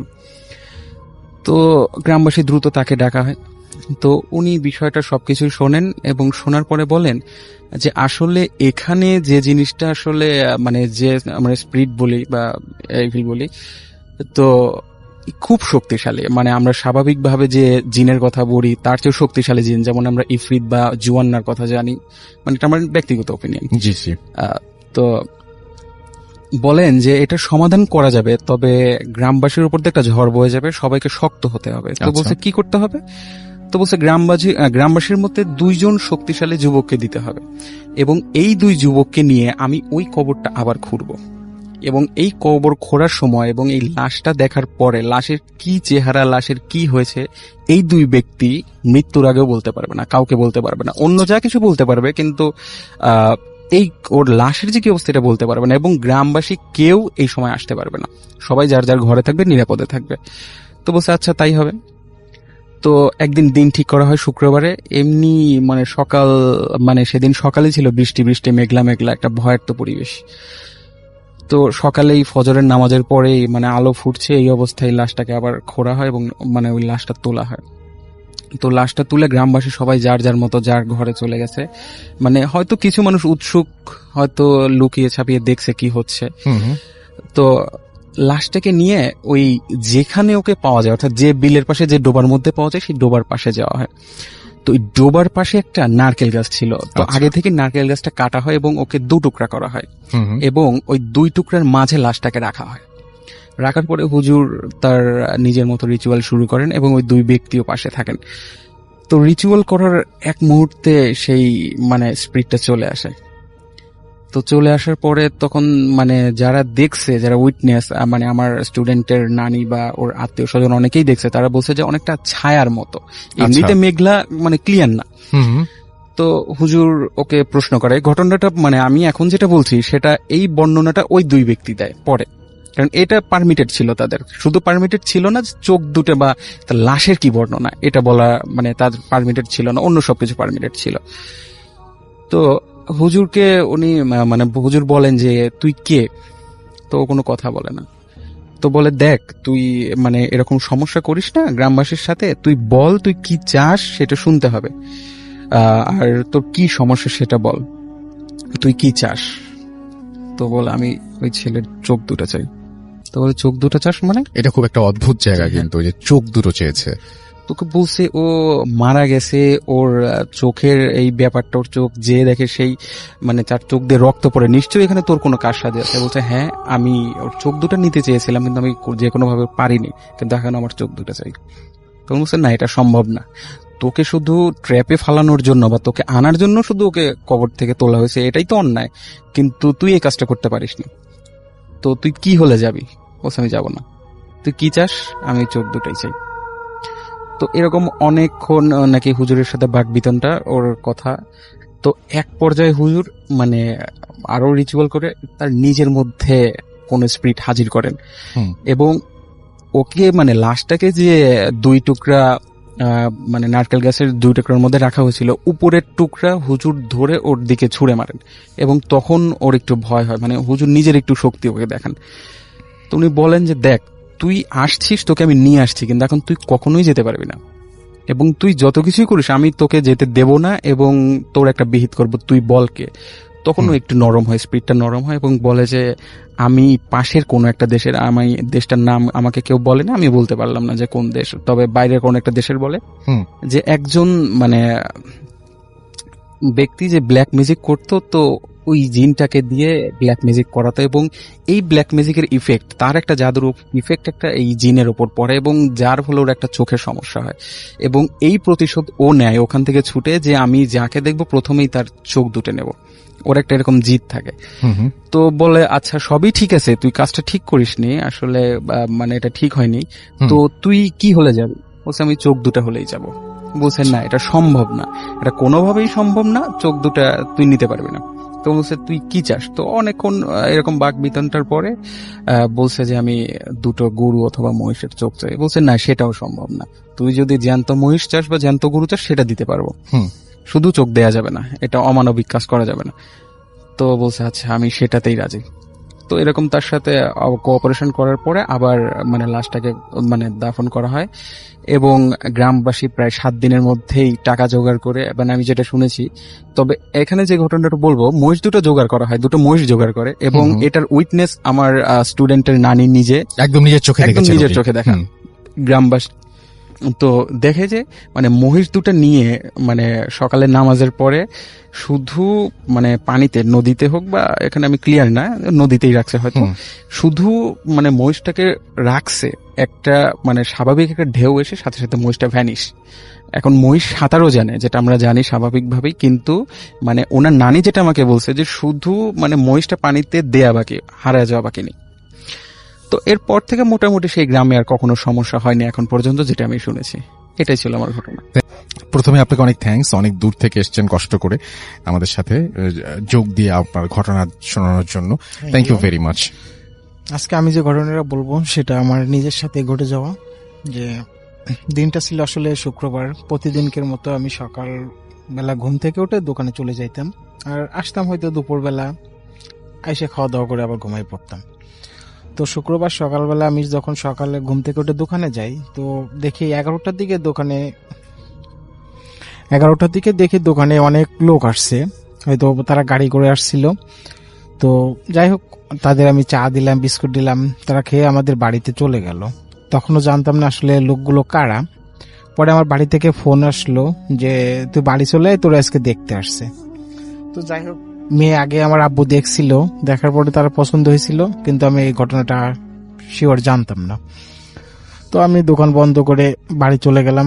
বাড়ি যাওয়ার পরে তাদের মানে গোসল টোসল করে তাদের সামনে যখন বসলাম, তারা দেখে পছন্দ করে দিন ফেলালো যে আজকেরাই বিয়ে হবে।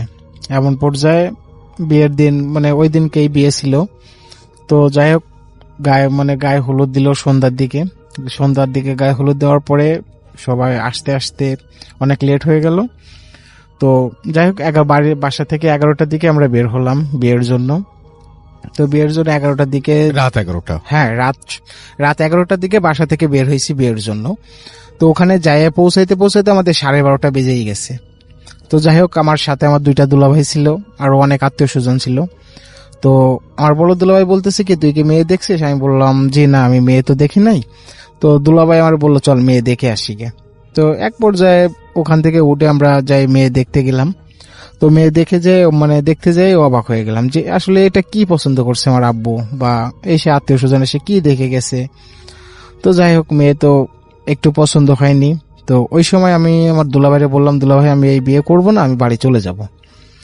তো এই নিয়ে অনেক ঝোলাঝুলি করার পরে আমার দুলাভাই এক পর্যায়ে বলে বসলো কি, দেখ তোর আব্বু তো এই মেয়েটা পছন্দ করে গেছে, তো তুই যদি এটা বিয়ে না করিস তাই এখানে অনেক লোকজন আছে, হয়তো অনেক অসুবিধা হইতে পারে। তো আমি আর কোনো উপায় না দেখে বিয়ে করে বাসায় চলে আসলাম। তো বিয়ে শেষ হলো রাত 3টার দিকে, আর বাসায় আসতে আসতে 4:30 এরকম বেজেই গেল।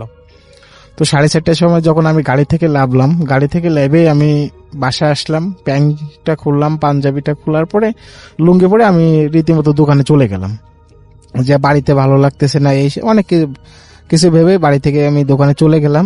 তো দোকান থেকে আসলাম, মানে দোকানে যখন গেছি, তারপরে 11টার দিকে দুলাভাই গেল, দুলাভাইরা যায় বসলো, চা খাওয়াইলো, আমি চা খাইলাম, তারপর একটা সিগারেট খাইলাম। সিগারেট খাওয়ার এক পর্যায়ে আমার দুলাভাই বলতেছে কি, চল এখন বাসায় যাব, তোর ভাই ছোটরা আসতেছে, তো ছোটরা আসলে তুই বাসায় চলে যাস। আমি বললাম আচ্ছা ঠিক আছে, ও আগে আসুক। তো ছোট ভাই যখন আসলো, আমি 2টার দিকে দোকান থেকে বাসায় উদ্দেশ্যে বের হলাম। তো বাসায় যে এক পর্যায়ে বাসায় পৌঁছায় গোসল করে খাওয়া দাওয়া করে আমি একটু ঘুমালাম। ঘুমানোর পরে বিকাল 4টা অথবা 5টার দিকে আমার দুলাভাইয়ের সাথে করে নিয়ে আমি আবার বাজারের দিকে গেলাম। বাজারের দিকে এসে দুজনে বসে গল্প করতেছি বা চা খাইতেছি, অনেক কিছু খাওয়া শেষ করে রাত যখন 9টা বাজে তখনই বাসার দিকে দুলাভাই বললো চল এখন বাড়িতে যাই। তো আমি 9টার দিকে দুলাভাইয়ের সাথে বাড়িতে আসলাম। বাড়িতে আসতে আসতে 9:40 অথবা 45 এরকম বেজেই গেছে। তো যাওয়ার পরে বাড়িতে তো একটু ভালো লাগতেছিল না। তো আমি দুলাভাইয়ের সাথে আমাদের পুকুর পাড়ে যেয়ে বসে রয়েছি। তো পুকুর পাড়ে দুলাভাই আমি গল্প করতে করতে প্রায় 10:30 বাজে। ওই সময় বলতেছে চল তোর আব্বু বাড়ি আইছে, চল যাই খাওয়া দাওয়া করে নি। তো সবাই একসাথে খাওয়া দাওয়া করলাম। খাওয়া দাওয়া করার পরে আমি যখন ঘরে ঢুকলাম, ঘরে ঢোকার পরে আমার টোটালি ভালো লাগতেছিল না। তো হঠাৎ মানে রাত 11:05 অথবা 10 এরকম টাইমে আমি ভাবলাম যে আসলে বাড়িতে তো ভালো লাগতেছে না, দেখি বাজারের দিকে যাই। তো দোকানের চাবি অলরেডি আমার কাছে একটা থাকেই, আর আব্বুর কাছে একটা থাকে। তো আমি বাসা থেকে বেরোয় রাত 11:20 বাজে, তখন আমি ঘড়িটা দেখছিলাম 20-এর দিকে। আমি আস্তে আস্তে বাজারের দিকে গেলাম। তো বাজারের দিকে যাওয়ার পথে আমার কোনো অসুবিধা হয়নি, আর আমাদের ওই রাস্তাটা ছিল অনেক ভয়ঙ্কর। তো টুকটাক অনেক কিছুই ঘটছে সবার সাথে, তো এর আগে আমি কখনো এটা অনুভব করি নাই।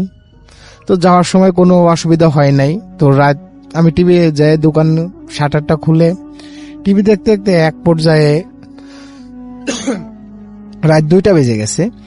তো 2টা বাজার সময় সিকিউরিটি গার্ড আমার এসে বলতেছে কিরে তোর এত রাত পর্যন্ত তুই বাজারে কেন, তুই বাড়ি যাবি না? আর আজকে না তোদের বাড়ি এরকম অনুষ্ঠান হচ্ছে, এসে অনেক কিছু বললো। তো আমি মোবাইলটা বের করে দেখি তখন রাত বাজে 2টা। আমি বললাম আচ্ছা ঠিক আছে কাকা, আমি যাইতেছি, আপনি থাকেন। পরে আমি শাটারটা লাগাই আস্তে আস্তে বাড়ির দিকে মুভ করলাম। তো বাড়ির দিকে আসার এক পর্যায়ে আমাদের ওখানে একটা তালসারি নামে একটা জায়গা আছে। ওই জায়গাটা ছিল অনেক ভয়ঙ্কর, বা ওই জায়গাটায় সবাই প্রচুর মানে ভারী রাত্রে কেউ যদি যাইতো তো অধিকাংশ সময় ভয় পাইতো, যেই হোক না কেন, তাই যতই সাহসী হোক বা যাই হোক না কেন। তো ওই সময় আমার সাইডে মানে 4টা বিড়াল, সামনে একটা পিছনে একটা, 2 সাইডে 2টা বিড়াল আমার পিছন পিছন মানে সাথে সাথে হাঁটতেছে। আমু হাঁটতেছে, এরাও হাঁটতেছে, আমি দাঁড়াইলে এরাও দাঁড়াইতেছে। তো এরকম যখন হচ্ছে তখন আমি ততটা ভয় পাইনি, বা আবার আমি চিন্তা করলাম যে আমি সামনের দিকে যাই, এগুলো বিড়াল তো আর কিছুই তো না। তো সামনের দিকে যাওয়ার সময় আমাদের সামনে যায় একটা তাল গাছ আছে, ওই তাল গাছটাই আমাদের, তো লম্বা একটা তাল গাছ। ওখানে যখন গেলাম ওই জায়গায় একটা কালভার্ট ছিল আর 2 সাইডে ধান ক্ষেত। তো আমি চিন্তা করলাম এই বিড়াল সাথে করে নিয়ে যাওয়াটা ঠিক হবে না। তো আমি একটা যখন লাথি মেরে নিচে ফালাই দিছি ধান ক্ষেতের ভিতরে, তো বাদ বাকি 3টাই চলে গেছে ওখান থেকে। তারপর আমি আবার হাঁটতেছি, হাঁটতে হাঁটতে মনে করেন সামনে কিছুক্ষণ যাওয়ার পরে দেখি একটা মনে করেন বাঘের মতো একটা কিছু ধান ক্ষেত থেকে বেরোয় লাফ দিয়ে রাস্তার পারে আসলো, মানে আবার লাফ দিয়ে ধান খেতে পড়লো, আবার এই পাশে লাফ দিয়ে ধান খেতে মানে রাস্তার পারে আসতেছে, আবার এই পাশে লাফ দিয়ে ওই পাশে যাচ্ছে। তখন যাওয়ার এক পর্যায়ে আমার গাটা একটু হালকা কেঁপে উঠলো যে আসলে এটা কি হচ্ছে। তখন আমি ভাবতেছি যে এখানে বেশিক্ষণ দাঁড়ায় থাকাও ঠিক হবে না, আর এটা ভাবাও ঠিক হবে না। আমি আবার সামনের দিকে হাঁটতে শুরু করলাম। হাঁটতে হাঁটতে যাওয়ার সামনের দিকে যাওয়ার সময় মানে সামনে যত এগোচ্ছি তত মনে একটু একটু ভয় করতেছে। তো সামনে কিছুক্ষণ যাওয়ার পরে আমাদের মানে রাস্তার সাইডে এক সাইডে জঙ্গল, এক সাইডে একটা কুল বাগান। তো কুল বাগানটা অনেক লম্বা, আর এই সাইডে জঙ্গল। তো জঙ্গলের সাইডে কবর বা মানে অনেক কিছুই, আগে শ্মশান ছিল, তারপরে কবরস্থান হয়েছে। তো ওখানে যখন আমি যাইতেছি মানে কুল ক্ষেতের কানি যখন আমি ক্রস করব, তখনই দেখি যে 22-23 হাত মতো একটা লম্বা লোক। তো লোকটার মাথাটা ছিল তার দেহ থেকে আলাদা, আর রক্ত তার পুরা শরীর বয়ে বয়ে নিচে পড়তেছে। তো ওই লোকটা মানে কুল ক্ষেতের ওই মাথা থেকে এক পা রাস্তার পাড়ে দিল, রাস্তার পাড়ে দিলে দেখে পুরা রাস্তায় রক্তে ভিজে গেছে। আর পরের পা দিয়ে যখন ওই পাশে পার হয়ে গেল, তখন আমি আর মানে কিছুই বলতে পারি না।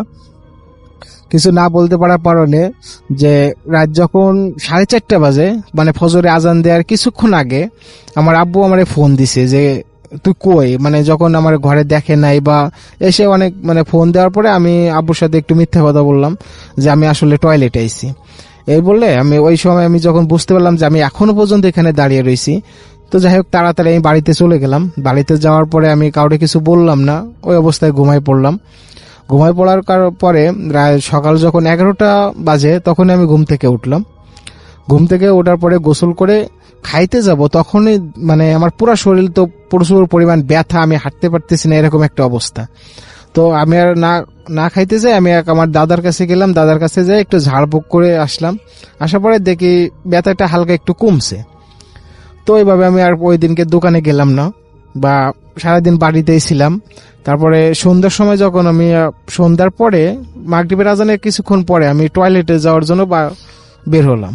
তো টয়লেটে যখন গেছি, যাওয়ার পরে টয়লেট থেকে বেরোয় দেখি আমার পা দিয়ে খালি রক্তই বের হচ্ছে, কোনো কাটার চিহ্ন না, মানে কোনো জায়গায় কেটে গেলে যেরকম রক্ত বেরোয় এরকমই বেরোচ্ছে, কিন্তু কোনো জায়গা থেকে কোনো কাটার কোনো পাওয়া যাচ্ছে না। তো আমি ওটা আমার দাদি দেখলো, দাদি দেখার পরে আমার দাদি বলতেছে কি ব্যাপার তোর রক্ত বেরোচ্ছে কে? আমি বলছি সেটা তো জানি না, কোনো জায়গায় কোনো কাটেও যায় নাই বা মানে কোনো আঘাতও লাগে নাই, এমনি রক্ত বেরোচ্ছে। তা তুই তখন দাদি বলতেছে তুই একা একা বাইরে আসিস কেন? তো আমি দাদির সাথে পুরো ঘটনাটা শেয়ার করলাম। তো দাদি আমার অনেক ধমক দিল যে তুই এরকম গায়ে হলুদ হয়েছে, বিয়ে হয়েছে, সেই দিনকে তুই বাইরে গেছিস কারণ না নিয়ে, আর এত রাত্রে যদি মানে অন্যরকম কিছু হইতো তখন কি করতি? তো আমি আর কিছু বললাম না, দাদিরও বলতে নিষেধ করলাম। তো এইভাবে তারপরের দিনকে আমি একটা কবিরাজের কাছে গেলে একটা মাদুলি দিল, তারপর থেকে স্বাভাবিক ছিল। এই ছিল আমার ঘটনা। তো পারে তো যেভাবে লিখেছেন আমি সেভাবেই পড়ে শোনাচ্ছি। তিনি লিখেছেন যে রাসেল ভাই সালাম নিবেন, আশা করি ভালো আছেন, আপনি তো সবসময় ভালোর দলে। আমি মোহাম্মদ সামাউন হাবিব, দিনাজপুর, এবং তিনি বর্তমানে পুলিশে কর্মরত আছেন, এবং তিনি বলছেন যে আমি একজন নিয়মিত শ্রোতা, আমি আপনাদের সব এপিসোড শুনি। সময়ের কারণে আপনাদের ওখানে যেতে পারলাম না। আজ আমি যে ঘটনাটি বলছি সেটি একটি সত্য ঘটনা। যে সময় এই ঘটনাটি ঘটেছে আমি সেই সময় আমার বাসায় ছিলাম, আর এটা ঘটে আমার পরিচিত এক লোকের সঙ্গে। সঙ্গত কারণে এই ব্যক্তির নাম বলছি না, ভালো লাগলে পড়ে শোনাবেন। বলে রাখি যে জায়গায় ঘটনাটা ঘটেছে সেটা হলো দিনাজপুর জেলার বিরল থানায়। আমাদের দিনাজপুর জেলার বিরল থানায় টাঙ্গাইল নামের একটি নদী আছে। এর অবস্থান হল দিনাজপুর সদর থেকে সোজা পশ্চিমে। সেই নদী দিয়ে একটি সত্যি ঘটনা পাঠালাম, নদী নিয়ে একটি সত্যি ঘটনা পাঠালাম। এই নদীতে এমন একটি ঘটনা ঘটে যে প্রতি বছর একই সময় ওই নদীতে প্রচুর মাছ পাওয়া যায়। ওই মাছ আসে কোথা থেকে তা কেউ বলতে পারে না। আর এই ঘটনা ঘটে বেশ কয়েক বছর ধরে। আর এই নদীর অবস্থান হল ভারতবর্ষের একদম বর্ডারের কাছাকাছি।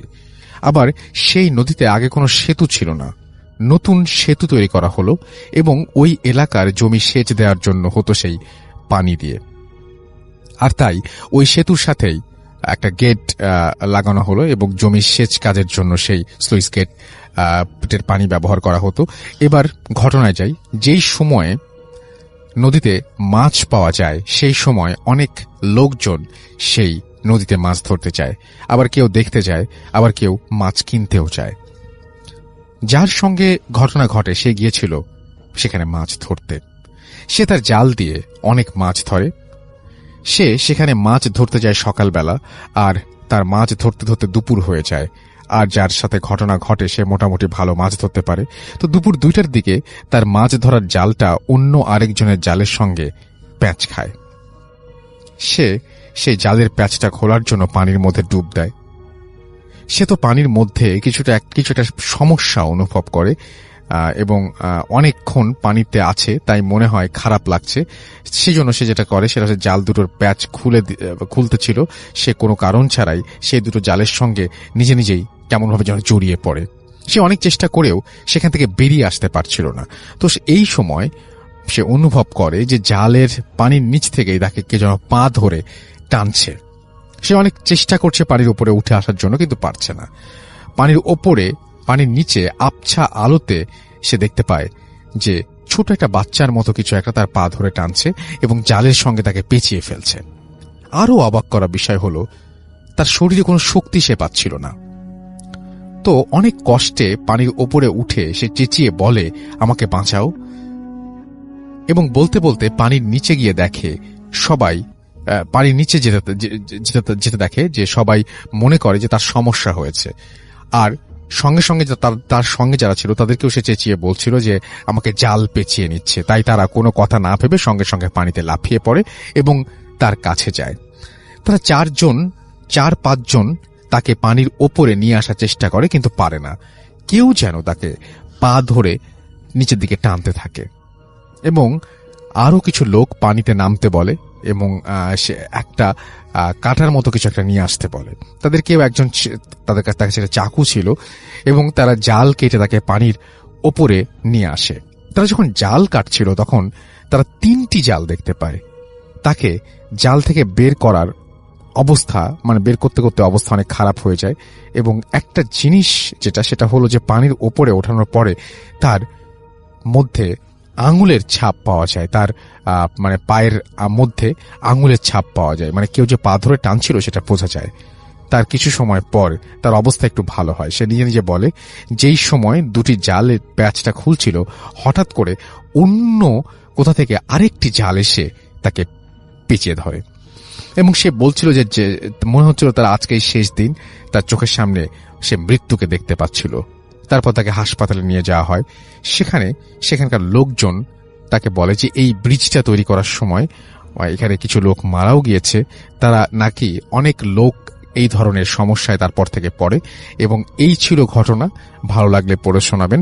আমার কাছে এই জাল নিয়ে এরকম একটা ঘটনা খুব মজার লেগেছিল বলে আমি আপনাদেরকে শোনালাম। আশা করছি যে আপনাদেরও ভালো লেগেছে।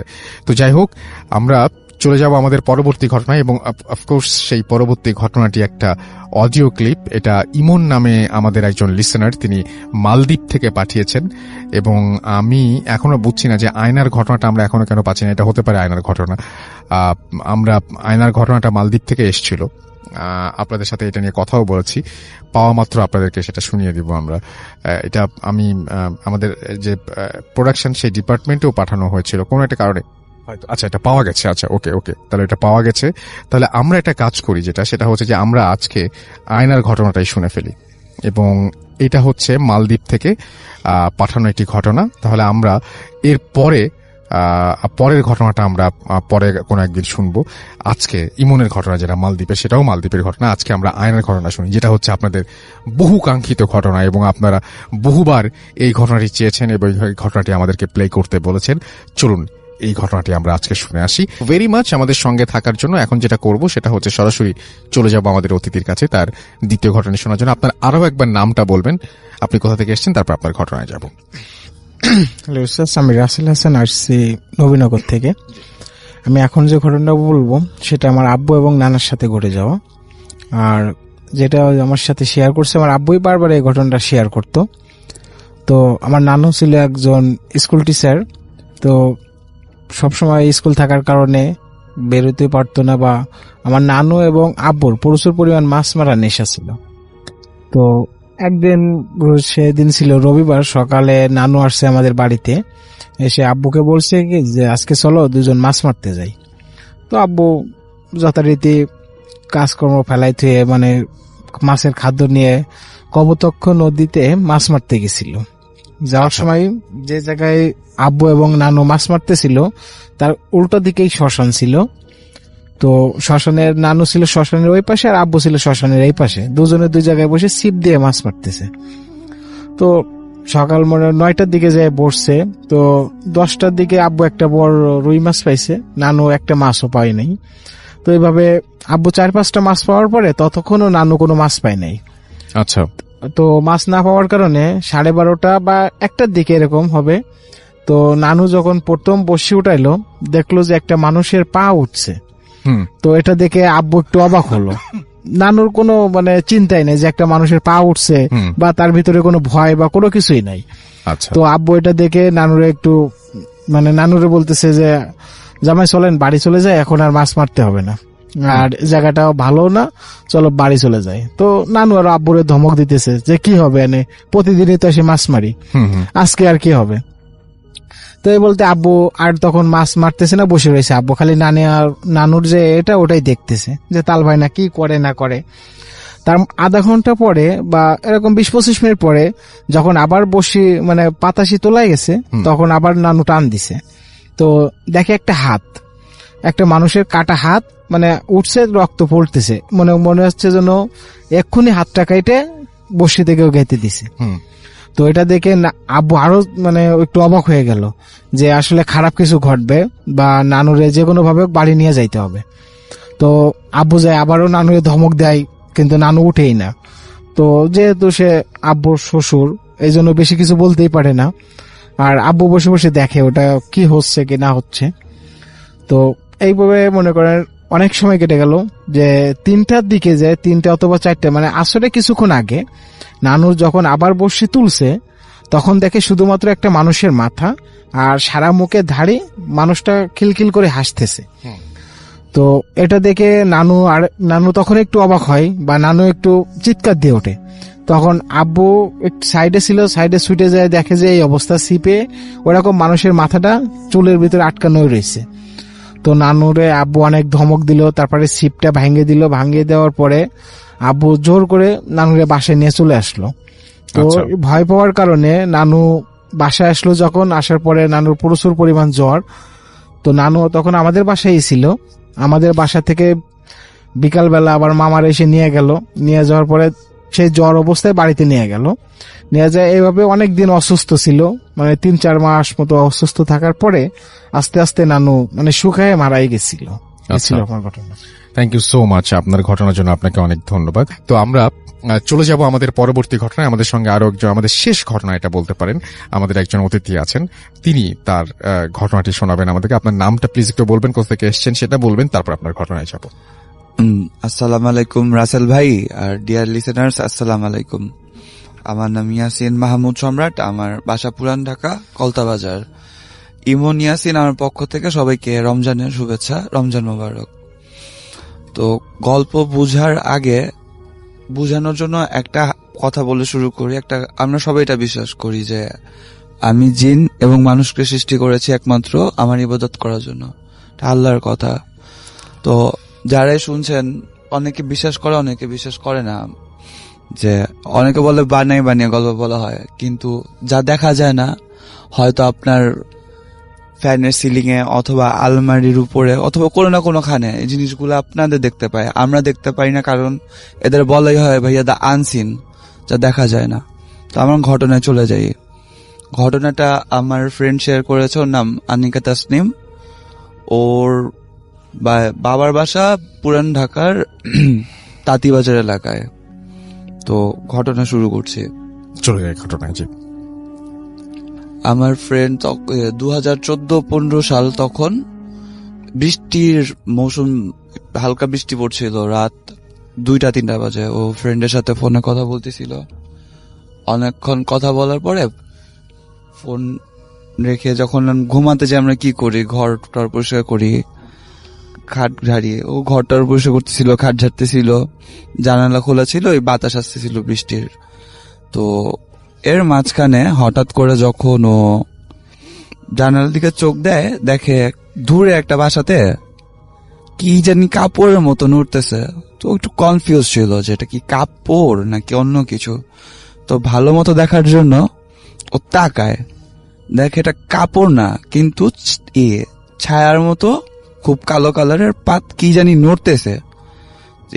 পরে ভালো মতো তাকিয়ে দেখে ওই 3 তলার কার্নিস, বাসার কার্নিস থেকে উইন্ডোর উপরে যে সেটটা, ওইটার মধ্যে কি জানি একটা বইসা আছে। তো আমি যে জিজ্ঞেস করলাম কি বইসা আছে, দেখছো কিরকম দেখতে? বলে পুরো একটা ছায়া, চোখ দুইটা দূরে থেকে বসেছিল লাল, আর খুব খারাপ ভাবে ওর দিকে তাকে একটা ভেঞ্চি কাটছে। হঠাৎ করে যদি কেউ রাতের বেলা এরকম অন্ধকারের মধ্যে কিছু একটা দেখা বোঝা যায় না, ওই জিনিসটা যদি ভেঁচকি কাটে কেমন লাগবে। যাই হোক, ও দেখে ভয় পেয়ে গেছে, ভয় পায় সাইডে চাইপা যায়। ও খাটে না যায়, জানলার এক পাশে চাইপা যায়, মানে ওই জিনিসটা থেকে চোখ সরানোর জন্য যতটুকু করা দরকার ও করে। আচ্ছা।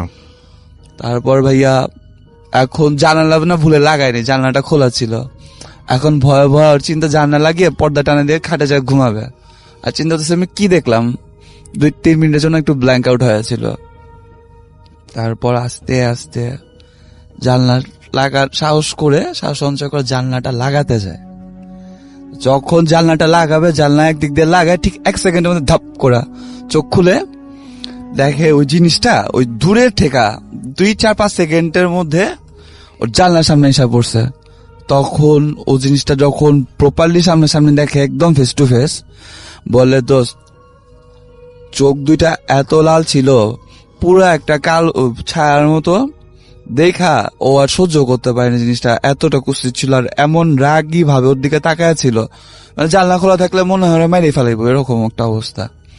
তো ও জিনিসটা নিতে পারেনি, এমনি একটু মানসিক ভাবে দুর্বল ছিল, সাথে সাথে সেন্সলেস হয়ে যায়। তারপরে আমি বলি তারপরে কি মনে পড়ে? তারপর আমার কিছু মনে নাই।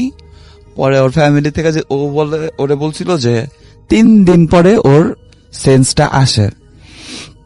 তারপরে সেন্স আসার পরে খালি দেখতেছিল ডানে ভাবে মানুষ, কিন্তু ওর কথা বলতে পারতেছিল না, চাইতেছিল বাট ওর কথা আটকে গেছিল। তারপরে আবার ওর মাঝখানে 3-4 দিন কিছু মনে নেই। তো আবার যখন একটু সেন্স আসে, দেখে ওরে 3 রাস্তার মোড়ে ওই দুধ টুধ কি দিয়ে জানি ভাইয়া, যেটা ইউজুয়াল রিচুয়াল, ওইভাবে ওরা গোসল করানো হইতেছে, গা ধোয়া হইতেছে। পরে যখন ও ফ্যামিলিরা জিজ্ঞেস করে ইন ডিটেইলসে কি হয়েছিল আর ওর কিছু এক্সপিরিয়েন্স ছিল একসাথে বলিয়ে, তো ওর ফ্যামিলি থেকে বলে যে তোমার 3-4 দিন 5 দিন কোনো সেন্সই ছিল না, কথা বলতে পারো না, খালি খাইছো আর ঘুমাইছো। আর ওর মা ওরা বলে যে বাসা যখন হুজুর আসছিল, কারণ ওর অবস্থা নর্মাল ছিলই না, একদমই না, তো হুজুর এসে যখন এক্সারসাইজম করে, ইন ডিটেইলসটা ওরা বলেনি, যতটুকু বলছে যে যখন ঝাড়ার পরে জিনিসটা একটা টাইমে এসে যে রাজি হয় যে না ও ছেড়া যাবে, আর এটার হিসাবে 2টা খাসি পাঠা বলি দেওয়া হয়। কিন্তু হুজুর ওই মেয়ের মারে বলে, ফ্রেন্ড আনিকার মারে বলে যে আপনার মেয়েরে যেটা ধরছে এটা খুব খারাপ জিনিস ধরছে, আর আজকে যে ঝাইরা দিলাম এটা গেছে কিন্তু প্রপারলি যায় নাই, আজকে রাতটা আপনাদের জন্য সব থেকে কঠিন রাত, এই জিনিসটা আজকে রাতে আবার আসতে পারে। তো আপনারা যদি আপনার মেয়ের ভালো চান, আজকে মেইনলি মারে বলে যে ওরা আজকে আপনার বুকের থেকে আর আলাদা করবেন না, যদি আলাদা করেন তাইলে ওরা আর আনা যাইব না, সম্ভবই না, কেউ পারবো না। তো ওরা ভয় পায়, আর পুরান ঢাকা মানুষ যেহেতু, আমরা এগুলো স্টাফ একটু বিলিভ করি বেশি, তো 14 গোষ্ঠী খালা খালু যা আছে সবাই রে আনে ওই ফ্ল্যাটের মধ্যে। তো 8টা 7টা 8টা 9টা পর্যন্ত 9:30 পর্যন্ত সব নর্মাল ছিল। তো 10টা বাজে আমাদের বাসায় গেস্ট আসলে যেমন আমরা নক দেই, কলিং বেল না থাকলে অমনি গেটে নক দেয় 2টা 3টা। তো ওরা কেউ ঘর থেকে বাইরে না বুঝছে। তারপর সেকেন্ড নকটা আসে ওই যে জানলায় দেখছিল, ওই জানলায় খুব জেন্টলি নক 2টা 3টা টিক টিক। তারপরে যখন দেখে কেউ কোনো রেসপন্স করতেছে না, বাট বাসার ওদিকে সবাই যত রিলেটিভ গেস্ট ছিল সবাই দেখতেছে, সবাই একটু একটু ভয় পাইতেছে। তারপর আবার গেটে মানে 5 আঙ্গুল দিয়ে জোরে জোরে ধাপ ধাপ ধাপ ধাপ বাড়ি মারলে যেরকম হয়, গেট বাইরেতেছে, গেট কেউ খুলে না, কেউ রেসপন্সও করতেছে না, জানলা বাইরেতেছে। এবার যখন দেখে কাজ হইতেছে না, এরকম আস্তে আস্তে অত্যাচার গুলা মানসিক অত্যাচার গুলা বাড়তে থাকে। মনে করেন দৌড়ায় কেউ যদি এসে গেটের মধ্যে লাথি মারে ধিম ধাম, তারপরে লোহা রড স্ট্যান্ড দিয়ে যদি কেউ গেটের মধ্যে বাড়ি মারে, জানলায় বাড়ি মারে, কিরকম আওয়াজ হবে? 5 হাত দিয়ে যদি গেটে বাড়ি মারে জোর আওয়াজ হয়, 5 হাত দিয়ে যদি 5 আঙ্গুলের ধাপার ধাপ জানালায় কেউ বাড়ি মারে, এরকম 5-7 জন মনে হইতেছে জানলা বাইরে হইতেছে, গেট বাইরে হইতেছে। তারপরে কুকুর যদি রাতের বেলা আমাদের সামনে এসে চিল্লায় আমাদের ভয় লাগে। আর এখানে 7-8টা কুকুর আওয়াজ শুনতেছে, কুকুর চিল্লাইতেছে, বিড়াল কান্না করতেছে। খুব অফার্ড একটা সিচুয়েশন। আমি হয়তো বইলা বুঝাতে পারতেছি না, কারণ যে ফেস করে ওরা বুঝতে পারে, আর এটা সেটা কেউ স্পেসিফিক্যালি বলতে পারবে না। যাই হোক, এরকম চলতে থাকে 3টা 2:30-3টা পর্যন্ত। তারপর জিনিসটা আস্তে আস্তে কমতে যায়। কিন্তু তারপরে আমার ফ্রেন্ডের গোসল করে তারপরে এই জিনিসটা যায়, কিন্তু আমার ফ্রেন্ড এখনো প্রপারলি কিওরড হইতে পারে নাই। কারণ এরপরে ওর বিয়ে হয় শ্বশুর বাড়িতে যায়, যাওয়ার পরে ওই সমস্যাটার পিছিয়ে থেকে যায়। ওর হাজবেন্ডের সাথে কিছু হয়নি, একদিন ছোট কথা কাটাকাটিতে হাজবেন্ড এমন একটা ধাক্কা মারে যেটা ওর পক্ষে সম্ভব না, ওর শরীরে যে শক্তি, ধাক্কা মেরে বাসা থেকে চলে যায় নদীর ওই পার কেরানীগঞ্জে, যে জায়গা ও ঠিক মতো ছিল না, কেরানীগঞ্জে ওর এখানে একটা জায়গা আছে, স্পেসিফিক্যালি নামটা মনে পড়তেছে না ভাইয়া, ওইখানে সবাই ময়লা ফেলে, ওইটার সামনে যায় দেখে সবাই ওরা পায়।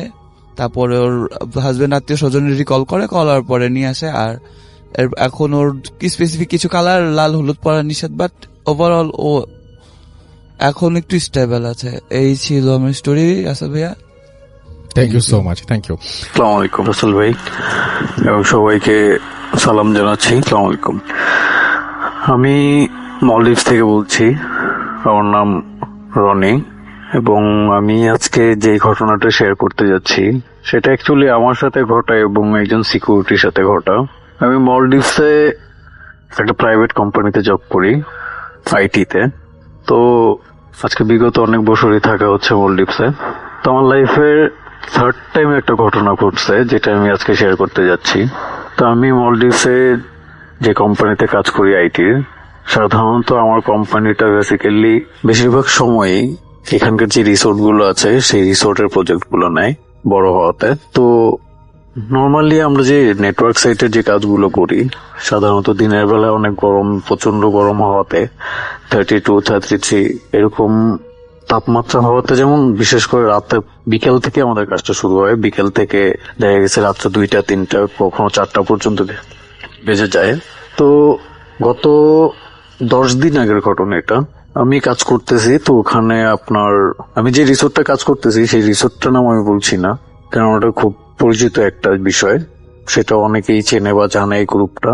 তো মূলত যে ঘটনা সেটা হলো আমি রাত আনুমানিক 12:30 পৌনে 1টার দিকে ওখানকার যে প্লেসটা, ওটার নাম বলা হয় আপনার মহাল, ওরা ওটাকে মহাল নামে পরিচিত। তো ওখানে সবকিছু অ্যান্টিক জিনিস দেওয়া থাকে, অলমোস্ট আছে ওইখানে অনেক অ্যান্টিক জিনিস আছে, অনেক পুরাতন জিনিস আছে, যেগুলো সাধারণত মোটামুটি 200-300 বছর আগের জিনিসও আছে এখানে, ওরা কালেক্ট করছে এগুলা।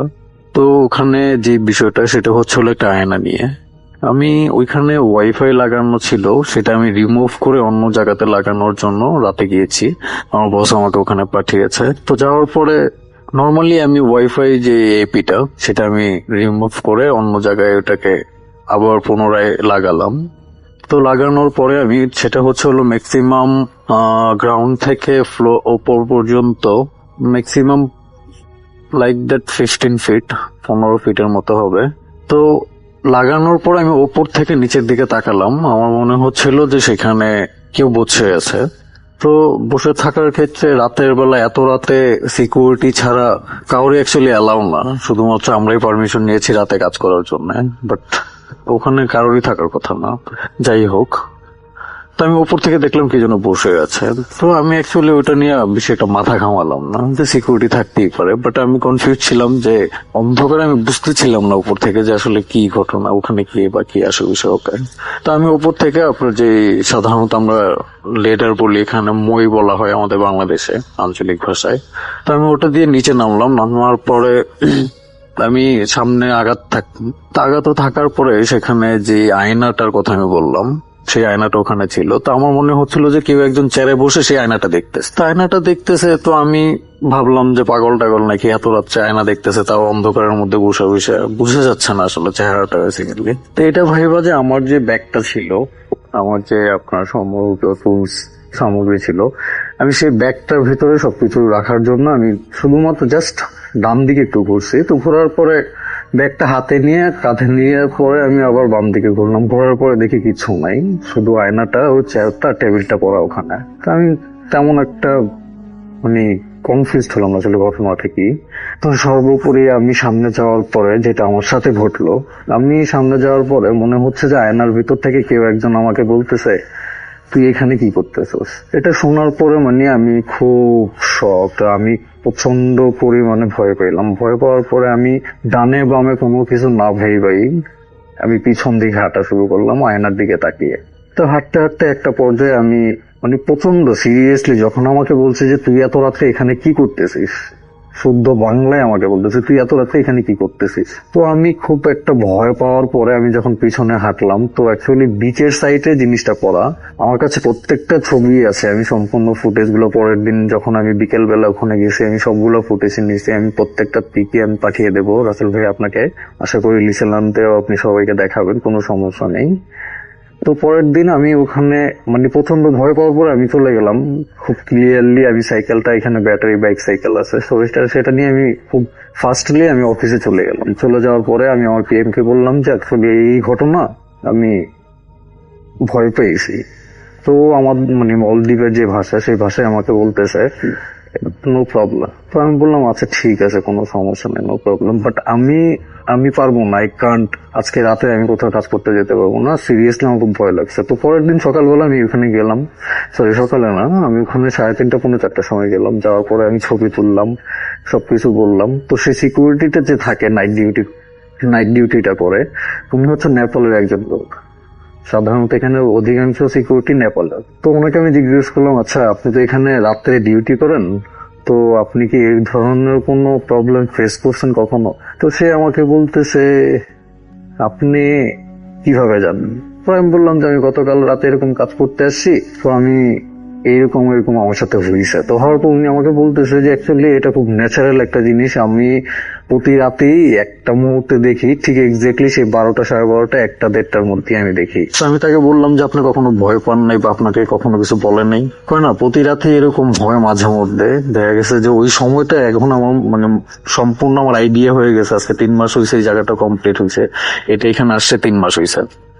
তো আমার এটা আইডিয়া হয়ে গেছে, ঠিক এক্স্যাক্টলি ওই টাইমটুকুতে আমি বাইরে থাকি, আমি কখনো এটার ভিতরে থাকি না। একদিন আমি প্রচন্ড ভয় পেয়েছি। তার সাথে হয়েছে হলো ওই আয়নাতে আপনার মানে দূর থেকে একটা লাইট পড়ে বিধায় মহলের যে লাইট গুলো আছে সেই লাইট গুলো রিফ্লেক্স করাতে সিকিউরিটি যেখানে বসে ওইখানে একটু প্রবলেম হয়, মনে চোখে পড়ে লাইটটা। সেজন্য সে একদিন গেছে রাতের বেলা, সেখানে একটা মানে নর্মালি যে ওয়াটার প্রুফ লেদার গুলো ইউজ করা হয় সেটা দিয়ে ঢাকার জন্য। তো পরে উনি ঢাকতে গেছে পরে উনি বলতেছে যে তুই আমাকে কেন ঢাকতেছে, মানে ওনাকে বলছে ওনার দেশের ভাষায়। উনি অদ্ভুত একটা বিষয়, আমাকে বলছে বাংলা ভাষায়, ওনাকে বলছে নেপালিয়ান ভাষায়। তো সে প্রচন্ড ভয় পায়। সেই প্রচন্ড ভয় পাওয়ার পরে আপনার যে সাধারণত ওয়্যারলেস গুলো ইউজ করে সিকিউরিটির সাথে সাথে উনি সবাইকে ডাকছে। ডাকার পরে এই ঘটনা বলছে। পরবর্তীতে ওই দিন রাত্রে ওইখানে 2জন মানে এক্সট্রা একজন সিকিউরিটি আসে। তো রাসেল ভাই, এই ছিল আমার ঘটনা। যদি আপনার ভালো লাগে লিটনটাকে সবাইকে শোনাবেন। আশা করি রাসেল ভাই আপনি সবসময় ভালো থাকেন, ভালো দলই থাকবেন ইনশাল্লাহ। আমার লাইফে আমার রিলেটিভ সবার সাথে ঘটনাগুলো এরকম অনেক ঘটনাই ঘটছে, যেটা আমি ভবিষ্যতে সময় পাইলে অবশ্যই জানাবো সবাইকে, আপনাকে জানাবো রাসেল ভাই। আসসালামু আলাইকুম প্রিয় লিসেনার, আমি যেই ঘটনাটি বলবো সেই ঘটনাটি হলো একটা গ্রামের স্কুলকে নিয়ে। গ্রামের শেষ মাথায় সেই পুরনো স্কুল ঘরের 3 তলার কোণের রুমটা সবসময় তালাবদ্ধ থাকতো।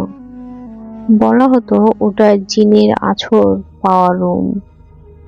একদিন এক জেদি তান্ত্রিককে আনা হলো সেই ঘর শান্ত করার জন্য। মাঝরাতে তান্ত্রিক যখন আসন পেতে বসলেন, তখন পুরো স্কুলের করিডোরে কান্নার শব্দ ছড়িয়ে পড়ল। তান্ত্রিক ধনুচি জ্বালিয়ে মন্ত্র পড়তে শুরু করতেই চারপাশের জানালাগুলো বিকট শব্দে আঁচড় খেতে লাগলো, মানে বাড়ি খেতে লাগলো। হঠাৎ দেখা গেল তান্ত্রিকের নিজের ছায়াটা দেয়াল থেকে আলাদা হয়ে তার টুটি চিপে ধরেছে। তান্ত্রিকের চোখ দুটো উল্টে গিয়ে সাদা হয়ে গেল এবং তিনি নিজের নখ দিয়ে নিজের গাল চিরতে লাগলেন। ক্লাসরুমের ভেতরে বেঞ্চগুলো নিজেই শূন্যে ভাসতে শুরু করলো, আর প্রতিটি বেঞ্চের ওপর একটা করে ছায়ামূর্তি বসে অদ্ভুত স্বরে হাসতে লাগলো। সেই তান্ত্রিককে পরের দিন সকালে ওই রুমের সিলিং ফ্যানের সাথে ঝুলন্ত অবস্থায় পাওয়া যায়। কিন্তু আশ্চর্যের বিষয় হলো সেখানে কোনো দড়ি ছিল না। তিনি ঝুলেছিলেন নিজেরই লম্বা জট পাকানো চুলের ফাঁসে। সেই থেকে আজও গভীর রাতে ওই বন্ধ ক্লাসের রুম থেকে চকের খসখস শব্দ শোনা যায়, যেন কেউ ব্ল্যাকবোর্ডে অবিরাম কারো মৃত্যুর হিসেব লিখে চলেছে। তান্ত্রিকের মৃত্যুর পর গ্রামের মানুষ ওই রুমটা ইটের দেয়াল দিয়ে গেঁথে চিরতরে বন্ধ করে দেয়। কিন্তু মাসখানেক পর দেখা গেল মাঝরাতে সেই দেয়ালের ভিতর থেকে কেউ একজন নখ দিয়ে দেয়াল আঁচড়ানোর শব্দ করছে। গ্রামের সাহসী 2 যুবক টর্চ নিয়ে যখন স্কুলের বারান্দায় দাঁড়ালো, তারা দেখলো বন্ধ দেয়ালের গর্ত দিয়ে আগুনের মতো লাল 2টো চোখ তাদের দিকে তাকিয়ে আছে। হঠাৎ তাদের কানে ভেসে এলো সেই মৃত তান্ত্রিকের কণ্ঠস্বর। সে রাহাতের নাম ধরে ডাকছে, যে ছেলেটা প্রথম ক্লাসে আক্রান্ত হয়েছিল। পরের দিন সকালে দেখা গেল রাহাত তার নিজের ঘরের বিছানাতে নেই। তার ঘরের জানলার গ্রিলগুলো কেউ কোনো অমানসিক শক্তিতে দুমড়ে মুচড়ে রেখেছে। গ্রামের লোকজন দৌড়ে স্কুলে গেল দেখতে। সেই ইটের দেয়ালটা ভিতর থেকে কেউ লাথি মেরে ভেঙে ফেলেছে এবং ভেতরে মেঝের ওপর রাহাত অজ্ঞান হয়ে পড়ে আছে। তার সারা শরীরে কাঁচা রক্ত দিয়ে সেই তান্ত্রিকের অদ্ভুত নকশাগুলো আঁকা।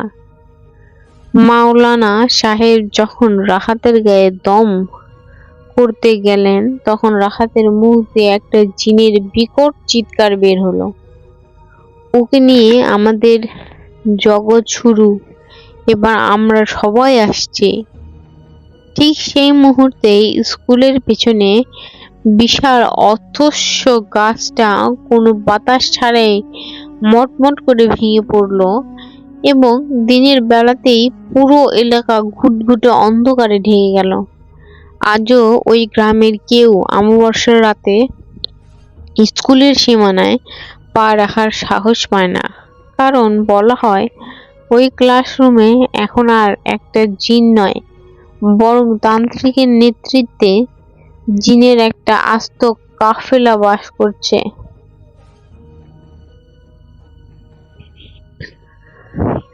অন্ধকারে ঢেকে যাওয়া সেই দুপুরে গ্রামের মানুষ যখন ভয়ে ঘরের দরজা বন্ধ করে দিয়েছিল, তখন সেই স্কুলের ভিতরে একটা বিকট শব্দ শোনা গেল, যেন কয়েকশো মানুষ একসাথে লোহার শিকল টানছে।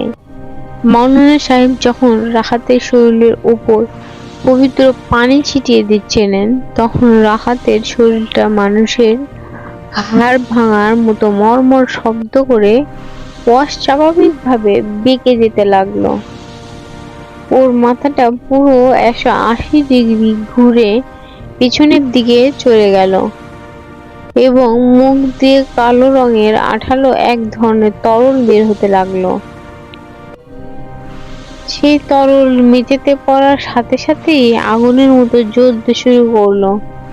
ঠিক তখনই সেই ভাঙা দেয়ালের ভিতর থেকে মৃত তান্ত্রিকের সেই ছায়াটা বেরিয়ে গেল,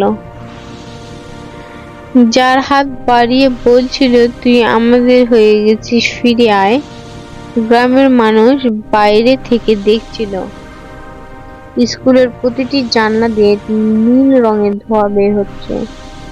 হঠাৎ একটা তীব্র বাতাসের ঝাপটায় মাওলানা সাহেব ছিটকে বারান্দায় গিয়ে পড়ল এবং রাহাত শূন্য ভাসতে ভাসতে সেই অন্ধকার রুমের ভেতর ঢুকে গেল। মুহূর্তের মধ্যেই সেই ভাঙা দেয়ালটা আবার নিজে থেকেই জোড়া লেগে বন্ধ হয়ে গেল, যেন সেখানে কোনোদিনই কোনো ফাটলই ছিল না।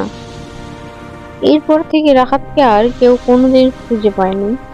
তবে শোনা যায়, প্রতিটি অমাবস্যার রাতে কান্নার শব্দ আর সেই তান্ত্রিকের মন্ত্র পড়ার গুঞ্জন শোনা যায়। গ্রামের লোকদের বিশ্বাস, রাহাত এখন সেই জিনের কাফেলার একজন হয়ে উঠেন, ওই অন্ধকার জগতে বন্দী হয়ে আছে।